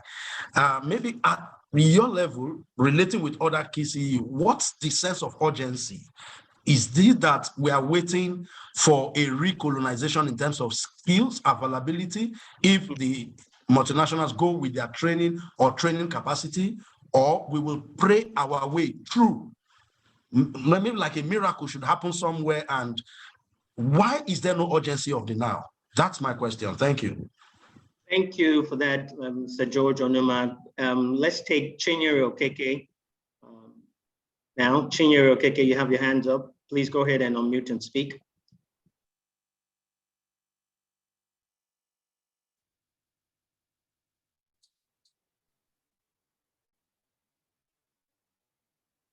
Chinyere Okeke, if you can hear me, please go ahead and unmute yourself and speak. You have your hands up. Okay, looks like she's not able to speak. Her audio is not connected. Let's see, there's one other hand. Sorry, good morning. This is though I'm using a Chinyere's device, we're having difficulty on muting. Okay, go ahead and ask your question. Yeah, so thank you so much, Engineer Saidu and Mr. Austin Avuru. I think this session has been a very insightful one. But I just want to ask a few questions, because sometimes I think the policy of government seems to confuse a lot of us, especially the national and local entities trying to play in this space. Now we have the SDG goal 7 that talks about net zero emission by 2050. And then Nigeria's target is 2060. And then a vision 3030 that by year 2030, Nigeria will generate 30 gigawatts of electricity, and 30% of that should have renewable energy mix. But another issue is Nigeria has been adjudged as a country with one of the countries with the largest gas reserve just founded. So what happens when we're talking about 30-30 plan, net zero by 2060? How do we harvest this gas without emission? So if we're talking about energy transition to cleaner energy, and now we are discovering new reserves of gas, what happens?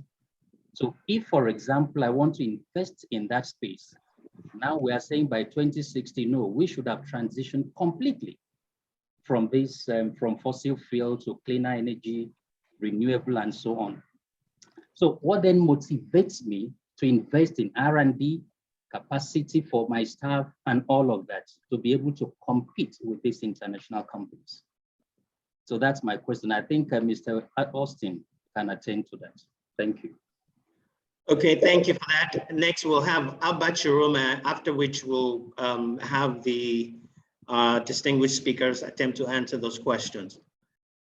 And please continue to raise your hand for the questions that you may have. Abba Chiroma, you may speak now. Okay, hello, good morning.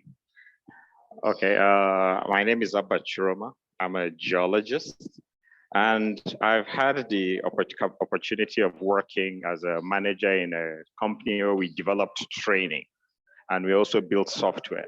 So I presently work with Conoil, but I used to work with Cypher Crescent as their geoscience manager for development of software and training modules back then. But I want to raise a question. First, I want to go with the human capacity one.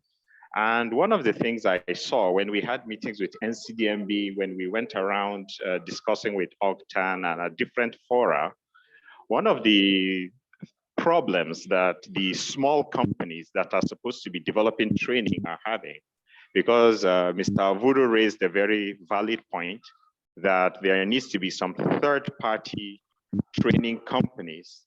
Now, where the problem comes in is in terms of funding for the small companies. Because if you have a small company, you have to be able to guarantee the salary of the staff. You have to be able to guarantee the people that will be building the training materials. I actually moved back to drilling wells because when I got tired of, okay, sitting down and building materials, I used to develop almost all the geoscience training materials. And we have so many of the people, like was mentioned, who have moved out and who are aging, but those people are the resources that we need to build those training materials, but there needs to be funding.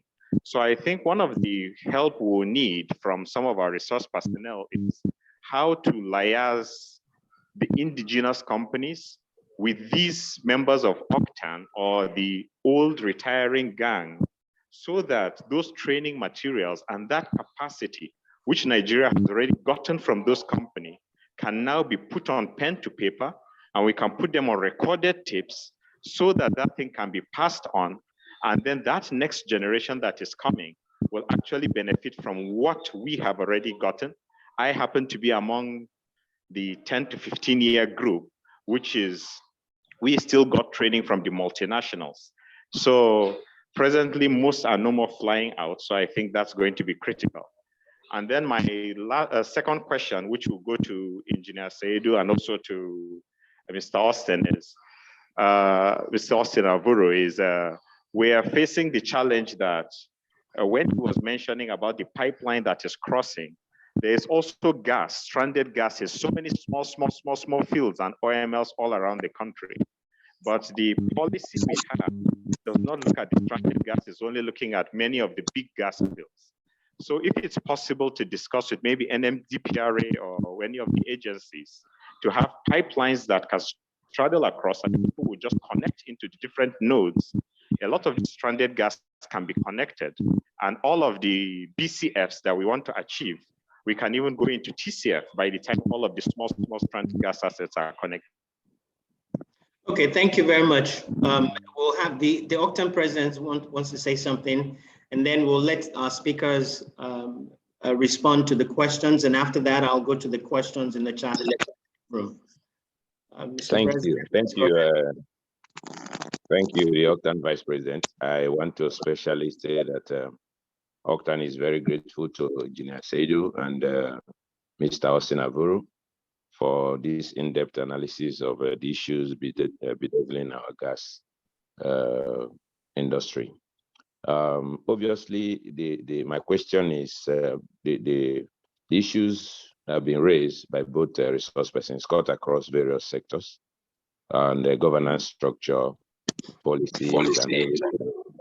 So it seems to be a kind of multifaceted kind of issues.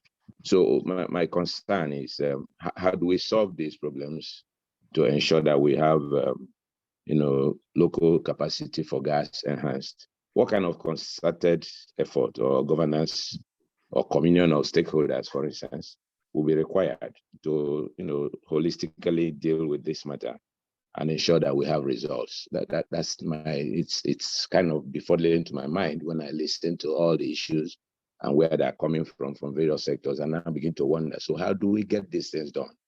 So what kind of stakeholders efforts will be needed? What kind of policy shifts will be needed? Who needs to be in on this?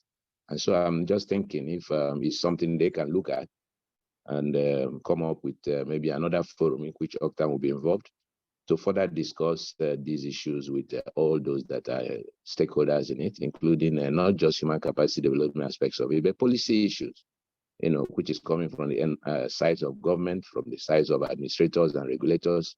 We all need to come to a round table. I don't know if they can maybe shed some light in this area. Thank you.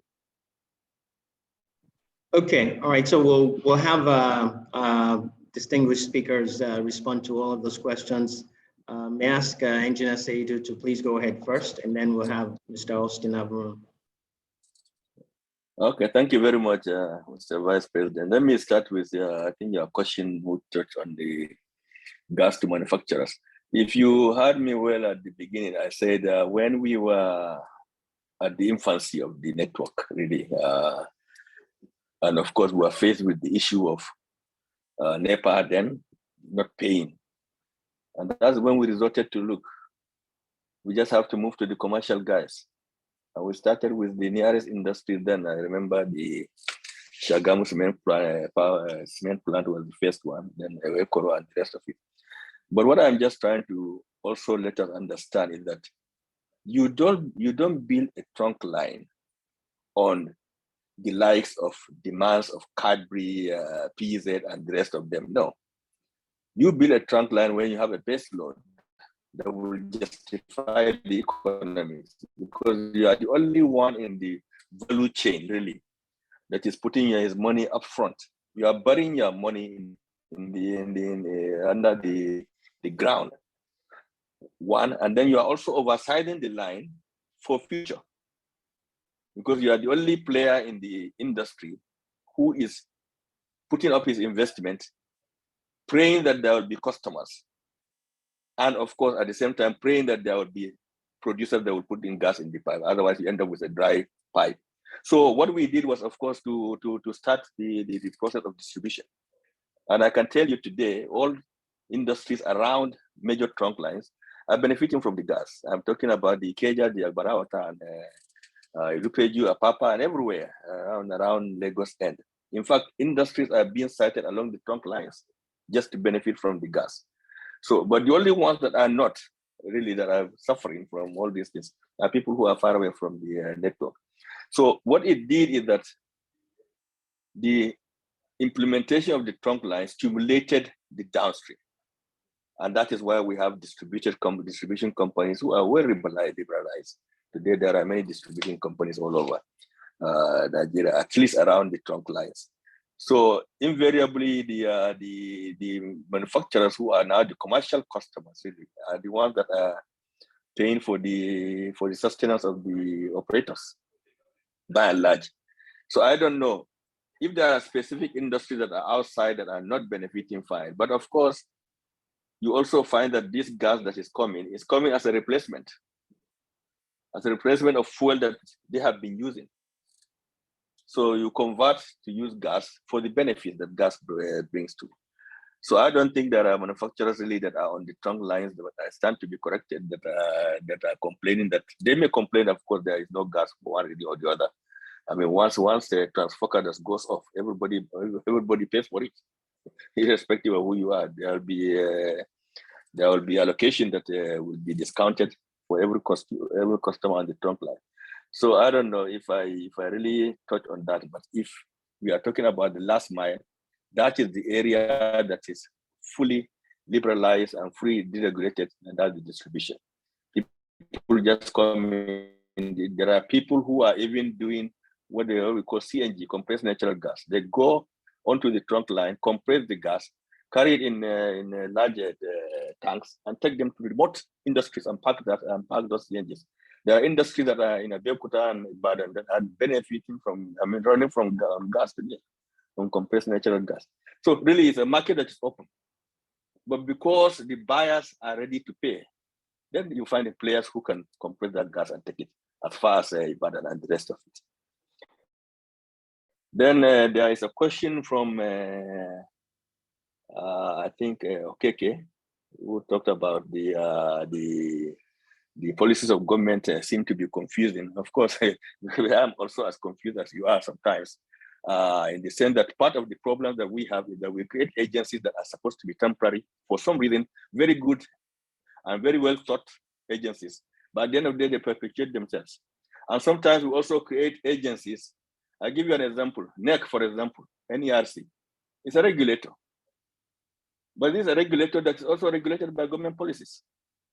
So how can NEC now wake up and say, look, I want to review the tariff from A to B? It cannot. So those are the kind of things that are happening in the not only in the power industries, but in also other industries. And that is why today we are struggling with the issues of do we remove subsidy or don't we remove subsidy? And then we have extended the subsidy into the power sector as well.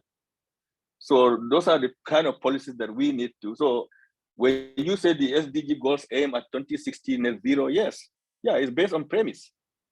But all those assumptions, who is looking at those assumptions to make sure that, yes, we work on them and make them happen in reality? 30 gigawatts by 2030, yes, it was also based on premise of what? You remain where you are, and that is what is happening to Nigeria today. I think Abba Chiroma, your second part of the question, talking about stranded gas, well, I don't know how we'll take that, but stranded gas that is near a pipeline, I'm sure the operator should know that there is a trunk line near it. As Austin mentioned, if you look at it, the second half of OB3 today is just run by independent, I mean, the Stalin and platform. Zinergy also is, I think, is also connected to that second half of it. So if it's really a standard gas operator is having gas, definitely he would know whether a trunk line passes around there or not. But if it is standard gas and it attracts a certain volume, I think, I don't know who you will discuss with really to get the attention of, we can take that offline. Maybe you can give me a call, let me fully understand what you're talking about, then we can maybe assist you. But any stranded gas really is welcome. And those are the ones that we are picking bits and pieces today to feed into the network. Because the traditional volumes have been laid there for a while, like Austin said, 90 million is what they inherited at Oben. If not for their zeal to develop the domestic gas, we wouldn't have been having as much. And as a matter of fact, that is the only field that we are proud of today, Oben. I must tell you on the network. It's a field that you can call on upon every time, unless they have the traditional issues of not having a place to dump their liquids, and that time they have no option but to shut down the plants. Then, Mr. President, you are right. These are things that we need to look at. Obviously, there has to be concerted effort by stakeholders, and the stakeholders are me and you and every other person. Really, to go and point out. We have seen the reality. The reality is, Nigeria, we have policies. We know what to do, and they are all well articulated policies. But behind those politics are assumptions that me and you, as the formulators of those policies, know that those assumptions will not work unless I do X, Y, Z. And when it comes to doing X, Y, Z, we all sit back. So the 30 gigawatts, yes. If I had given you, there is a chart that I wanted to include in this presentation, you would have been surprised. It says that today, by 2022, we would have been generating about 22 gigawatts. That is what the power projection was. That as far back as 2015, we were supposed to be at 5,000 megawatts. 7,000 megawatts. Till today, we are still hovering around the same 4,000. 4,000 that we achieved in 1990s. We are still there. So again, you build a focus to say, yes, I will do this, I do that. It's easy to say so, but follow up in implementing the assumptions that are behind those focus or behind those planning, behind those well-articulated documents that you call transition document. Who is looking at those things to be done? And I think maybe offline or another time, Mr. President, we can sit down and discuss and see how we can, which are the stakeholders that we can engage. But who to engage are the policymakers. There is no doubt about that. Thank you very much. Thank you, sir. Thank you very much. Okay, thank you. Thank you very much, Engineer Saidu. Yeah, my contribution would be, there are two key things that must happen. Again, because we're in a transition from multinationals to independence. When the multinationals were running the entire industry, it was difficult for us to know how efficient or inefficient regulation was, because by their very nature, they operated to international standards. So even if we didn't have a regulator, they had minimum standards below which they would not operate. So because of that, we couldn't really see the impact of regulation other than just monitoring what they were doing and making sure that government was aware that they were keeping to standards. Under that circumstance, NNPC doubled both as planner, executioner, and even regulator in most parts of the industry. Again, because they're in partnership with the multinationals, it was difficult to assess how efficient their decisions were, because their partners, who were the operators, were efficient enough on their own, backed by all their resources back home. Now that is changing, and I'm taking this on, on a holistic basis. So both from training and from execution, two things must happen. One, regulation must now be strengthened. If regulation is strengthened to the point where operators that are not efficient will naturally die. Those that are efficient will be in the industry, run it, and make money. Now, the key reason that must happen is it's only an operator that makes money only because it's efficient that we know the importance of training and contribute to it. The one that is not efficient doesn't even bother about training. It doesn't mean anything to him, as long as it just produces enough to make money. So the same way as we had 126 banks, some of them barely, whatever you call them, they're no bigger than finance houses. Until the regulator in the financial sector, the CBN, came down hard in 2004 and forced those who could not stand to go away or merge. Today, I'm not saying it's the best banking sector, but at least we have banks now that can support big projects and are opening branches across Africa. We didn't have that before. This is regulation. Regulation must be such that this transition we're going through, in the next 5 to 10 years, we should be able to have what we call Tier 1 independence, just as you have your 5 Tier 1 banks. Tier 1 independence, each of which is producing over 50,000 barrels a day and are efficient. Tier 2 independence will follow, and then the small producers. Only regulation can create that kind of atmosphere of efficient operations, only regulation. I'm not seeing it today. The regulation I'm seeing today, we're still carrying on with what was monitoring. Today, we're talking about regulation that will reward efficient performers and punish laggards, so that over time, everybody will struggle to move one step further in terms of efficiency.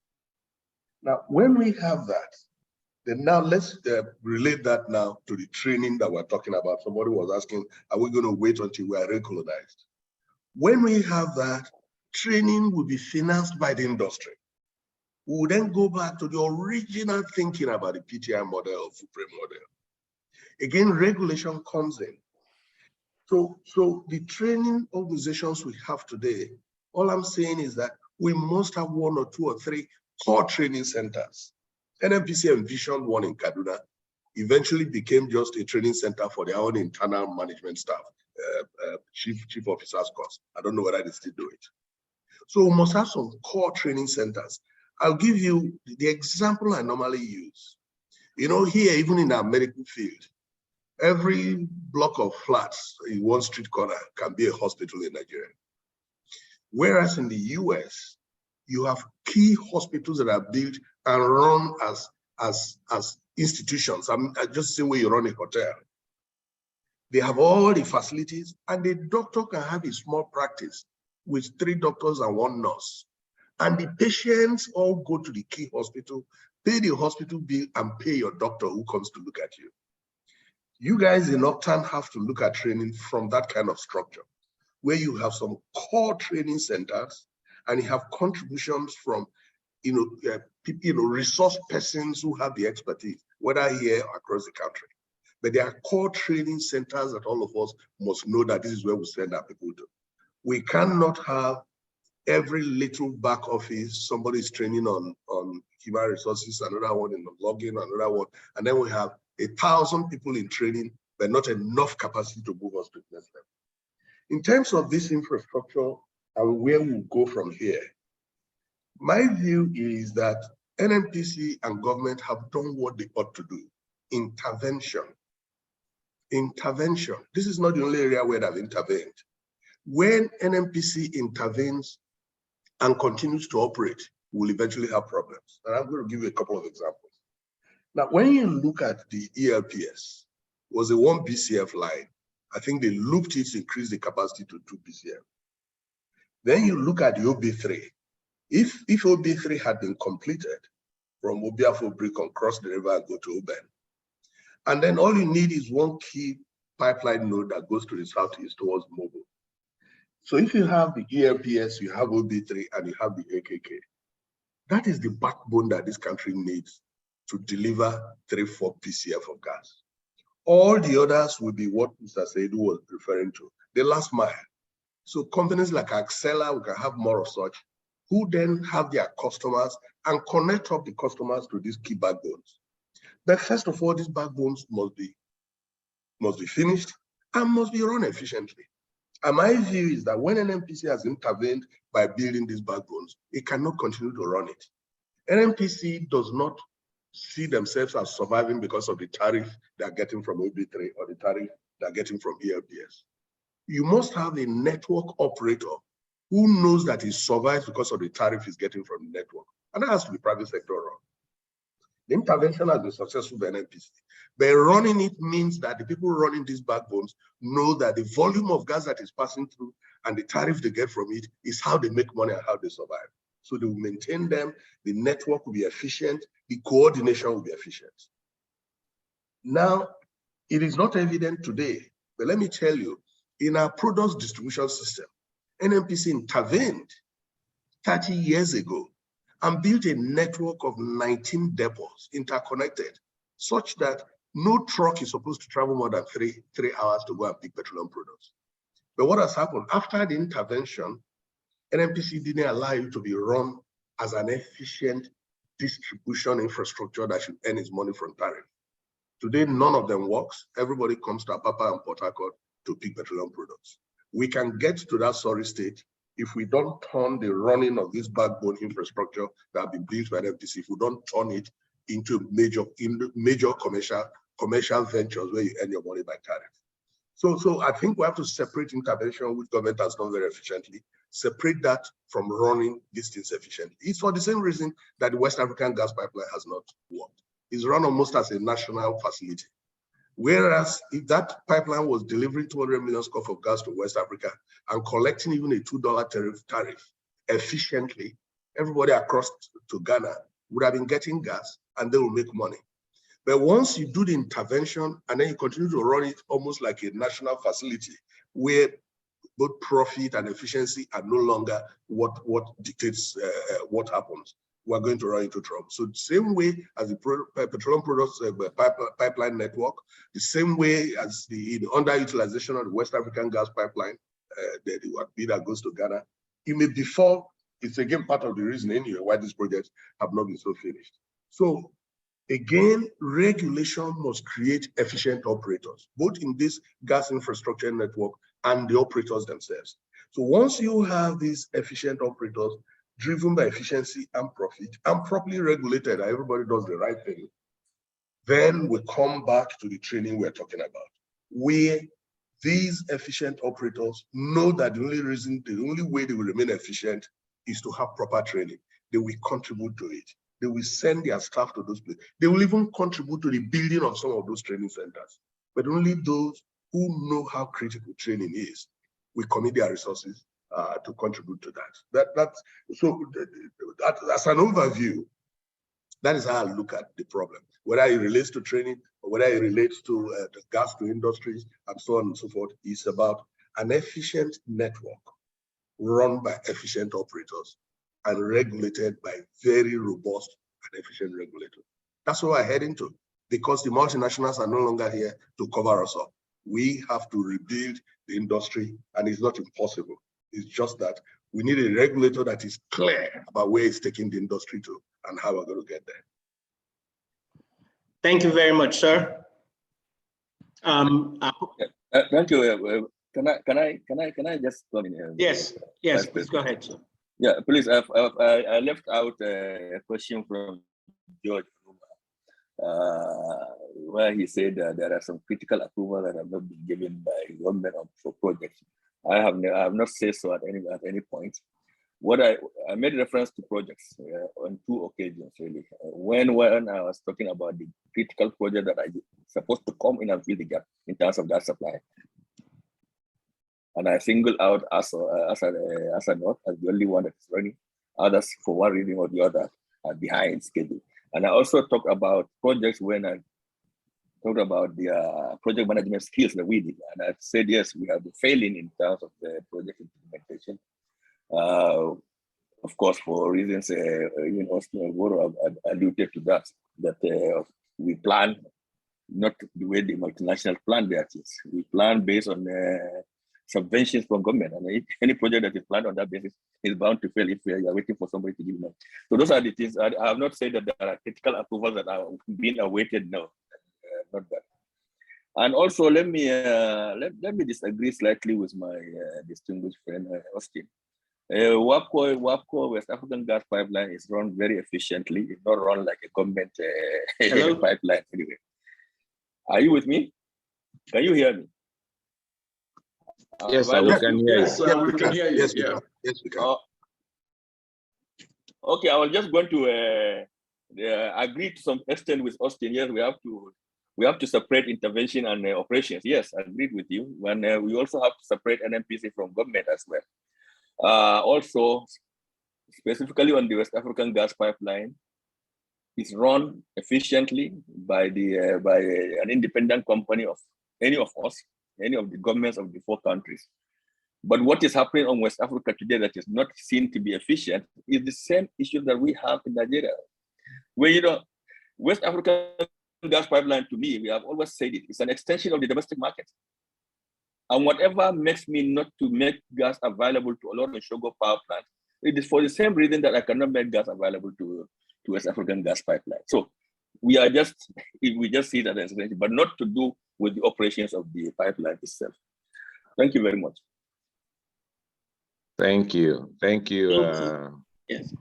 Thank you, our esteemed resource persons. If I may crave the indulgence of the Vice President and moderator of the session, I'd like to welcome Dr. Justice Derefaka, the technical advisor to the Honorable Minister, who has been with us. And this is the TA on gas, and it's gas we're talking about. I don't know if you would like to share 1 or 2 insights with regards to some of the questions and discussions we're having. You're welcome, Dr. Justice Derefaka. Oh, okay. I think I just had my name. Okay, Mr. President, good afternoon. Thank you very much. And let me greet my elders too. Good afternoon, Augustine, and good afternoon, Oga Saidu. Thank you so much for your insightful presentations and throwing detailed light on the gray areas and areas that we need to improve. And of course, indeed, put the oil and gas industry, and in particular, our human capacity development where it is supposed to be.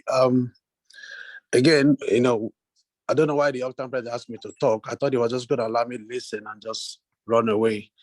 In such conferences like this and meetings like this, when you talk and you try to talk when your elders have spoken, when your elders see you, they wait for you to conk your head. So I'm going to say a few things. I don't know how much time you've given me, but I will say a few things. And when I see Oga Austin, I will just bend my head for him to punk me. And then when I see Oga Saidi, I will just bend my head to punk me.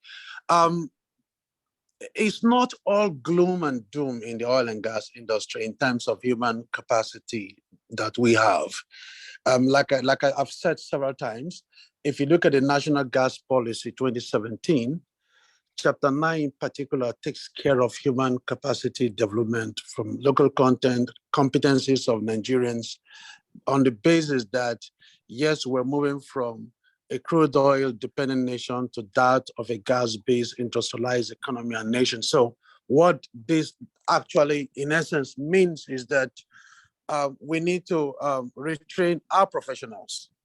And then because there's going to be a switch, we must build up the gas sector and then train new professionals and upskill all professionals who are able to do the switch from oil to gas as we sort of continue the transition. Because have in mind, like I always say, yes, indeed, the United Nations 17 Sustainable Development Goals are robust, detailed, they cut across different sectors. I keep saying that there is one SDG that is missing, that is the digital age, SDG number 18, even though it's not there, but that's for me, 18. And that ties into the fourth industrial revolution. Most of the skills that we have here today in the next 5, 7 to 10 years will disappear. More will come in. So how is OGTAN prepared to address that shortfall? Working with government, like government agencies like the PTDF, the PTI, and of course with the industry, that handshake, that synergy, like Austin Avuru did mention, oil industries train their staff.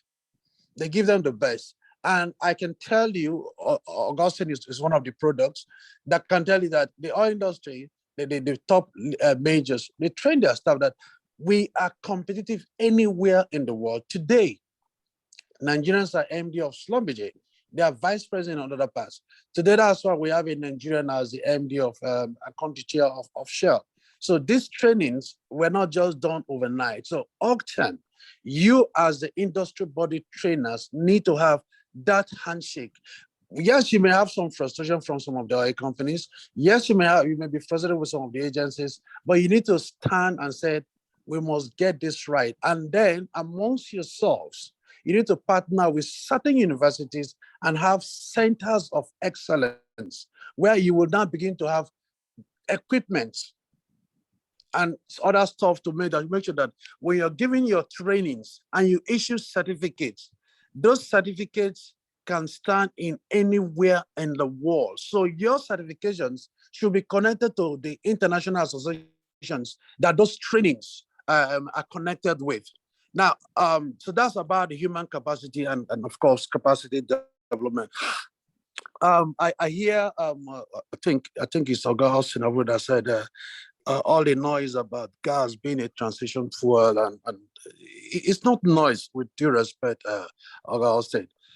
When federal government declared the decade of gas and said gas is a transition fuel, it's not a buzzword.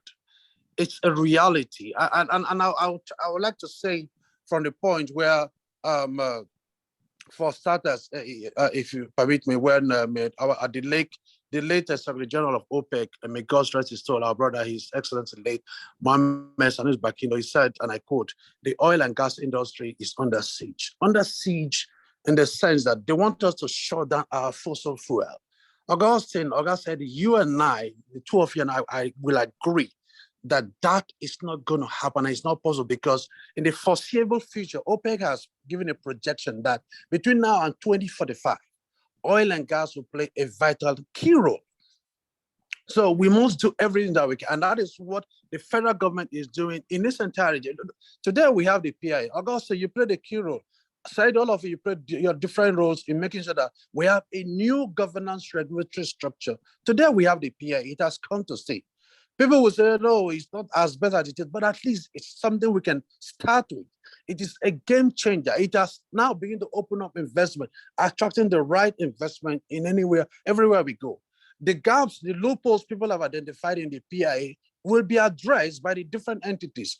The Nigerian Upstream Commission, the Midstream Downstream Authority, all of them are beginning to turn up guidelines and regulations to underpin the operationalization of the Petroleum Industry Act. So yes, indeed, our industry is under attack and has conventionally been perceived as a villain. But for Nigeria's oil and gas sector, I think we've done a lot, and the government, like Austin said and said, did mention, government has done a lot of things. Implementation, unlike before now, is beginning to have a new face.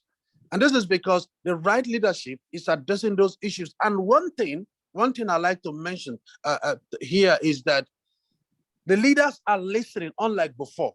We have listener leaders that say, okay, prior now, government just sit back in their offices and churn out regulations and policies and say, you, the regulated entity, comply. But today, the regulatory agencies and even government are sitting down and making sandwich together with the regulated community. So all these changes are happening, and they're happening because government and those policymakers are listening. Just like I was just going to say, oh, this meeting is going to, I said, no, I need to listen in. Austin is going to be there. Because when we hear people talk and what government is doing, it gives government an idea to say, okay, let's go back to the drawing board. I think we didn't get this right. And that's what basically we're doing. And that's why I want to say that, quite frankly, the government policies are working. Okay, let me just make a statement around the energy transition. Look at what the energy transition is now. Through the provisions, or if you look at the energy transition, gas has a pivotal role to play. And as most of us will be aware, the Nigerian Energy Transition Plan is designed to demonstrate both our nation's pathway to achieving net zero emission by 2060, as opposed to others going 2050, and our leadership role in enabling a just and equitable climate future for Nigeria, and of course, by extension, Africa, with the ultimate goal of mobilizing, of course, financing is very important, and the necessary, and of course, necessary to accelerate the implementation of our plan. So you cannot gloss over the key role gas is going to play. So coming back to gas, our plan has shown clearly that the natural gas has a distinct role to play. Now, the other bit I want to talk about that people keep saying, oh, decade of gas will come like a buzzword, like the gas master plan and all stuff like that. My answer is no. And I'll tell you why. In the ministry, the Decade of Gas Committee has already established a robust and workable plan, as well as a governance framework to accomplish the federal government's Decade of Gas objective from 2021 to 2030 and even beyond.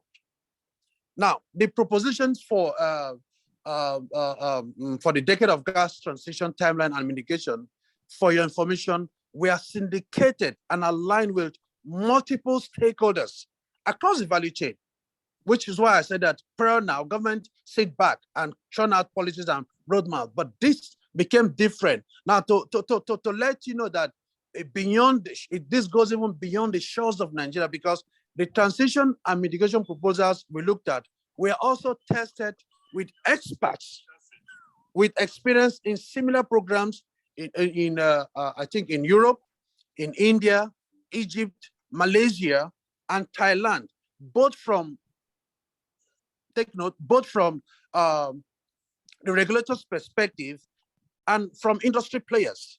So just to give you a sneak peek of the propositions in the Decade of Gas, is that there is a provision of natural gas production to increase from 8 billion TCF cubic feet of gas per day in 2020, like we have, to 12.2 cubic feet per day in 2030. So, and another thing that that was looked at and we've talked from the government side, which is what the Honorable Minister of State, His Excellency Chieftain Prince is pursuing with the different key stakeholders, the key enablers, which is ensuring infrastructure projects are delivered on time, transition to market-based gas price, resolution of historical debt of gases, of course.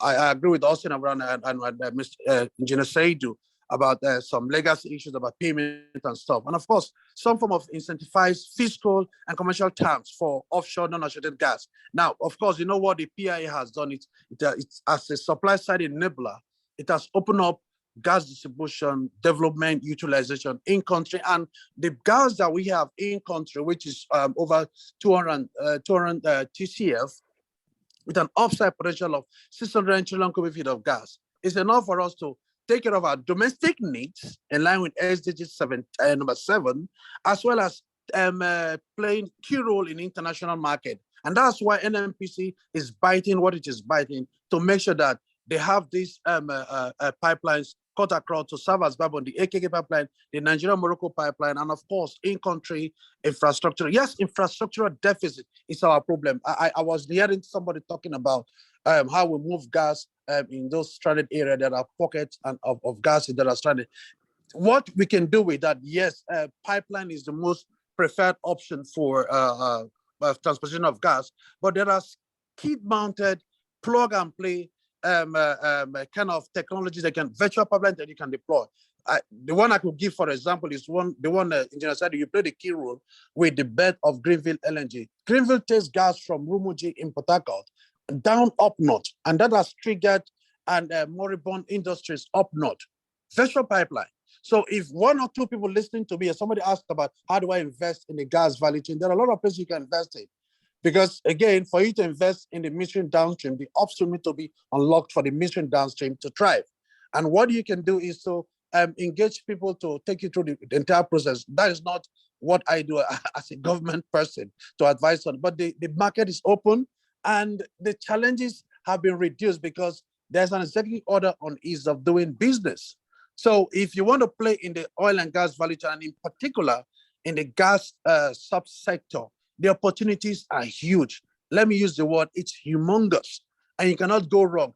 This is the time for those of you that are listening into this forum to invest in the gas sector as a trainer, as a gas business person, and all of those. The opportunities are there, and that is what the Decade of Gas is trying to achieve in line with the National Gas Policy and the Petroleum Industry Act that is in existence today, that has opened up a lot of opportunities, is addressing that. So I will stop here.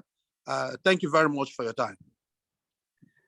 Thank you so much, Dr. Justice Derfaka. Unfortunately, our time is far spent.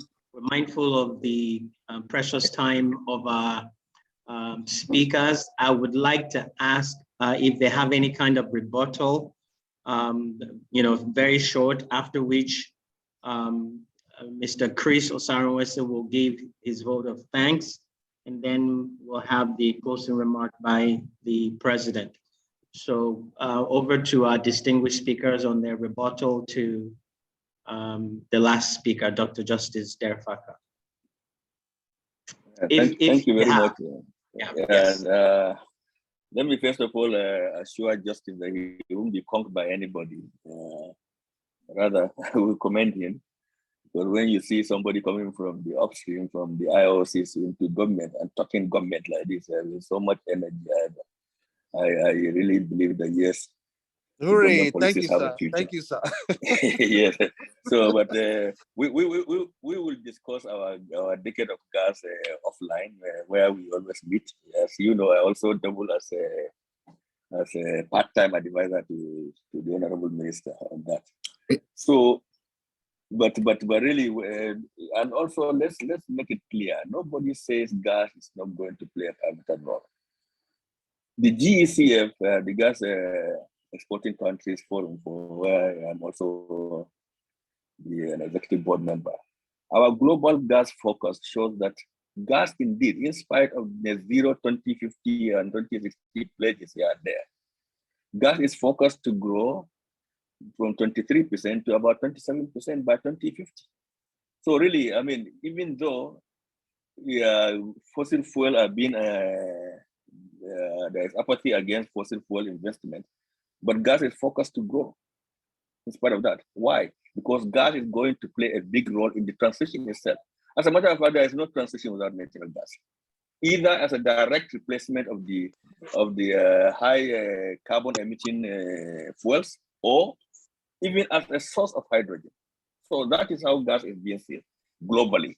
So there is no doubt justice, yes, gas plays a role. But what we have as a take away here is really, what are those key enablers and how fast are we working on them?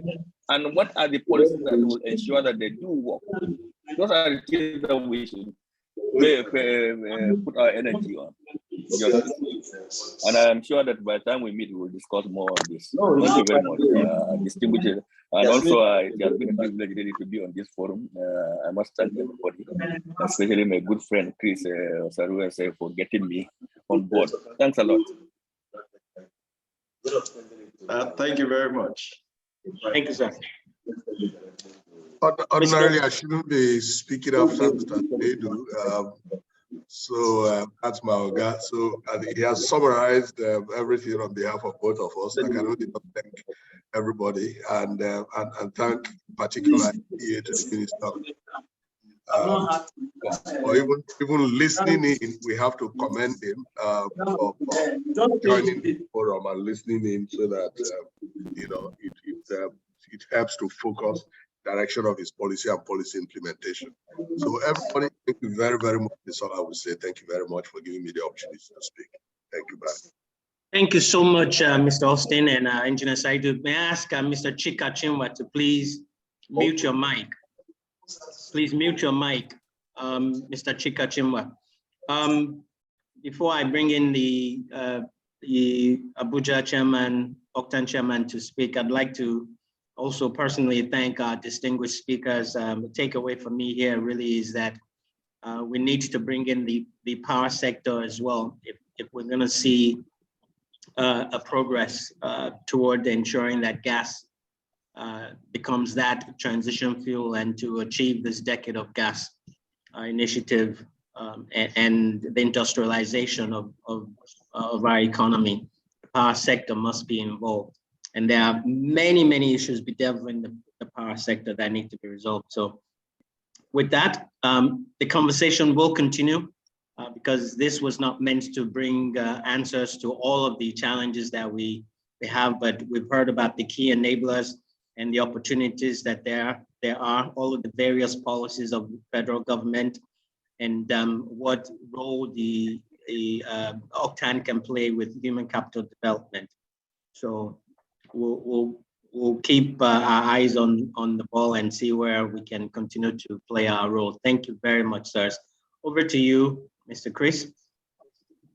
Yeah, thank you very much, Vice President. It's really an honor to present the vote of thanks at this very, very successful gathering. Firstly, I'd like to say a big thank you to our distinguished speakers. They're truly icons and role models for the industry. I want to especially thank Engineer Seydou for that insightful and very powerful presentation, and also Mr. Austin Avuru, who I have had the opportunity to listen to severally, and this again was another masterclass in addressing the issue of gas and human capacity development.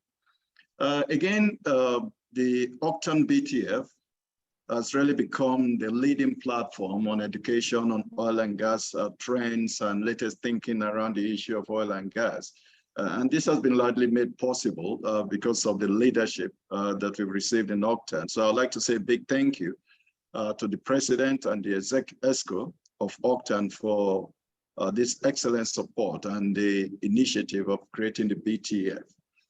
Also deserving of plenty of thanks is the backroom staff. I'd like to thank Darlington and our technology support group for the excellent work you have done. Darlington, we know the amount of effort you have put in to make sure this particular forum is a success. So thank you to you and the administrative staff that have supported this BTF Q3. I would also like to single out the Vice President, who only this morning agreed to take on this, the position of moderating this event because our publicity secretary is in transit and couldn't play that role. So Vice President, we thank you for adopting the role of moderator at very, very short notice. Again, I'd like to say a big thank you to all of the participants without whom this would not have been as successful as it is presently. We thank those who have raised questions, those who have made contributions, and those who have made this BTF Q3 much more successful than it would have been.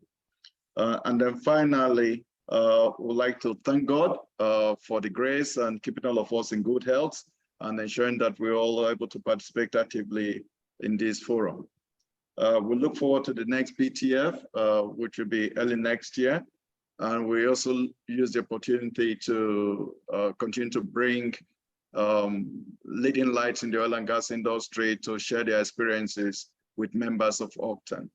On that note, I'd like to thank everyone once again and wish everyone a lovely week. Thank you.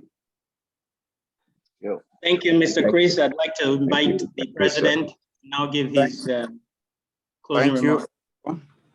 Thank you, everyone. It's been a great pleasure. Just like our chairman of the BTF said, this has become more and more enlightening, more and more interesting as the years are going by. And just like Engineer Saidu mentioned, there could be more opportunities for us to network again, to actually find solutions to some of the things that we have raised here that are impacting the way we do exploration and extraction and distribution, and generally on the things that are needed to be done to ensure that energy poverty is ameliorated through domestic gas provision in the country. So thank you, sirs, for all the insights. We look forward to more time and more inputs, more discussions on these national issues. God bless everyone. Thank you. Thank you, everybody. Thank you. Have a wonderful rest of the day. God bless you. God bless you. Bye. Thank you. Bye. Afolabi, thanks. Afolabi, bye. Thank you very much. Welcome. Thanks very much. Thank you very much. Very much. Thank you, everyone. Thank you. Thank you. Thank you very much. Appreciate it. Thank you very much. Thank you. Thank you, Mazi. Thank you, everyone. Thank you, my brother. Thank you. Thank you, everyone. Thank you, see more of it again. Yeah. Thanks.